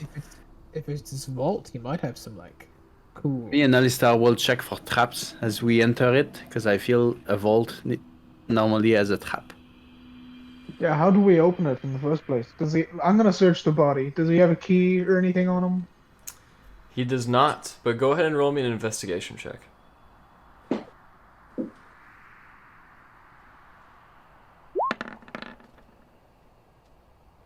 Alright. You notice, barely, as you leave, his right hand is up curled, and in its palm, it looks like a bunch of brackish sweat, almost like he's been touching metal with his right hand for quite some time. I will say, hey, who has a sword here? Oh, I do. I have a sword. Hey, can you hack his hand off? I'm sure. Oh, yes, why not? This one, right here. Oh, yes, I just hold it by the fingers for me. Let me Yes, get... I got it. Master Trovis cuts the giant's hand off in a clean sweep. As you bring it up, you see that brackish blood flowing out of the wrist. And I will take the hand over to the vault door and rub some blood on it and then rub the hand in the blood on the door. As you rub the blood, nothing seems to happen. Some of the rooms shine. But as you press the palm into the door, you watch as the door slowly rises and then quickly falls from your view. As it does so, you guys are blinded for a moment, and then as the light subsides, you can see a hoard of copper, silver, and gold coins, overlooked by a massive statue of a golden giant. Alistair, grab your bag. So it's gonna just I have Well, my it's all embarks over. as well. and I'm just gonna be shoveling coin into my bag of holding. I'm gonna try to break pieces off the gold statue. I'm going to also try and grab some. All right. Like if it has See the what horns on it, happens. I'm gonna try to break off the horn. Just for ease of looting, I'm going to tell you guys there are 2,693 gold coins worth of wealth here. And that's not even including the statue. I will fit the statue in my vault of embers, which is 500 pounds. Will it fit? No. Shit. Would Aurelius, help me take a horn. Take a what? Take a horn off of the statue.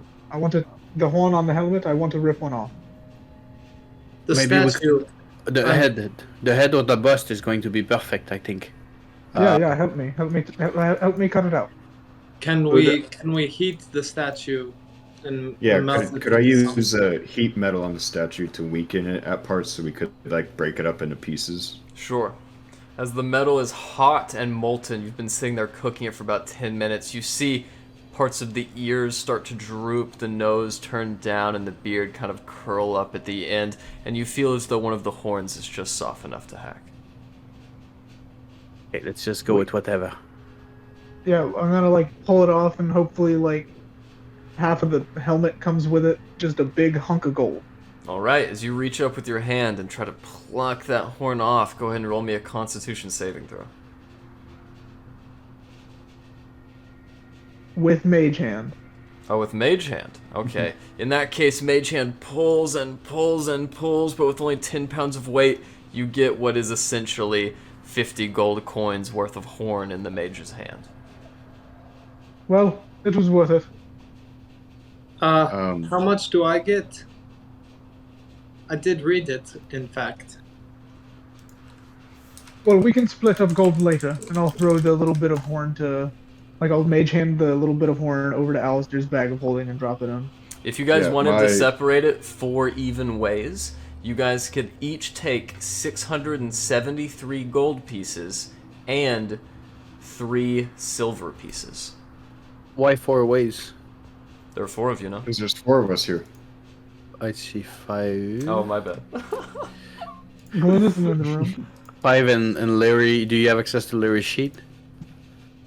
I don't at the moment, but I can make a note of it.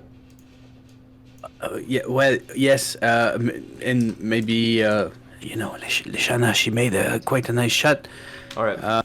So, Just go ahead. Divide later. 2,000 gold. Just go ahead. Divided. Just go ahead. Each of you put 538 gold pieces in your inventory and 6 silver pieces. 538. 538 gold, 6 silver. That's 2,693 split 5 ways. And 6 silver. 598. Nope. 38. Thank you. As you guys sit in the cold, lingering aura, you feel the walls of Skallegrim shake like something massive has pressed down on the top of the tower.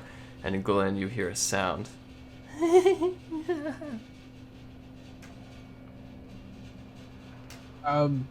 She's laughing at. What do you guys think that means? Was that her? Did you tell her a joke? I think she just kind of thinks I am a joke. No way. Impossible. No, you are the first mate of the Dreadheart ship. You're no laughing matter. But she's very aware of what we're doing right now. Well, I would imagine. Big payday, gonna kill a god. We got a busy day. Very busy day ahead of us. So, why don't we get going? As you guys continue your journey down into the icy hall, You can see at the north, a hallway ends in a small round bastion, and to your right, on the east, there are 2 more of those massive giant doors, except these do not have any runes, and then to the west is what appears to be a massive giant's eating hall.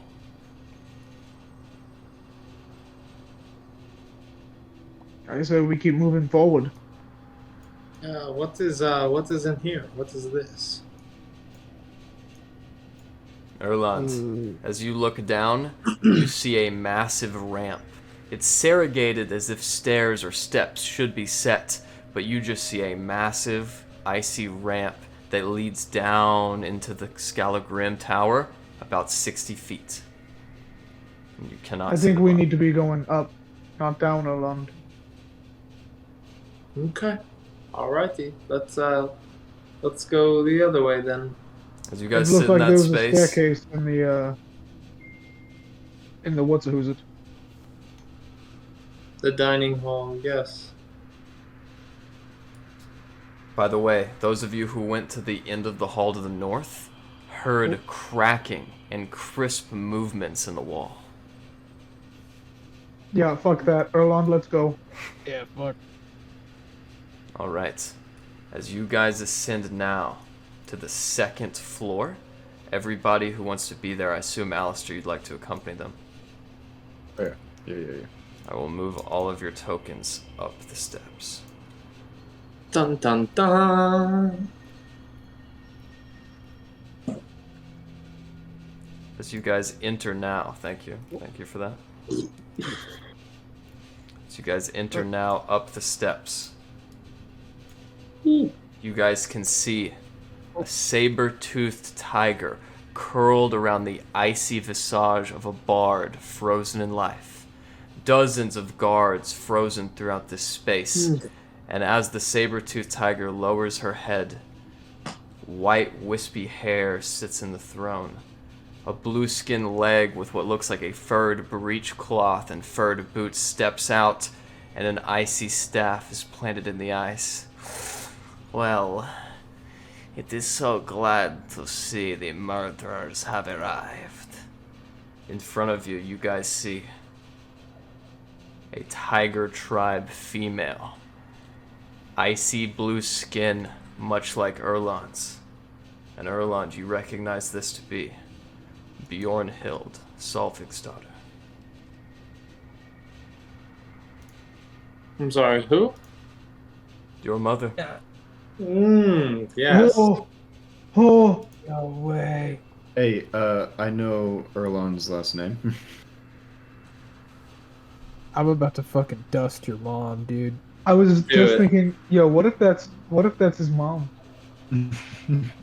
I knew it was. I had to Holy do a shit. double take. As the saber-toothed tiger peels out and looks at you. Feed, my lovely.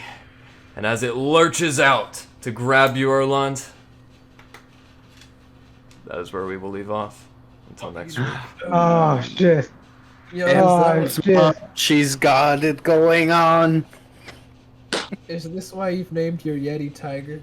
I was just about to say, they both have a tiger. That's fucking sweet. Oh my god, fuck.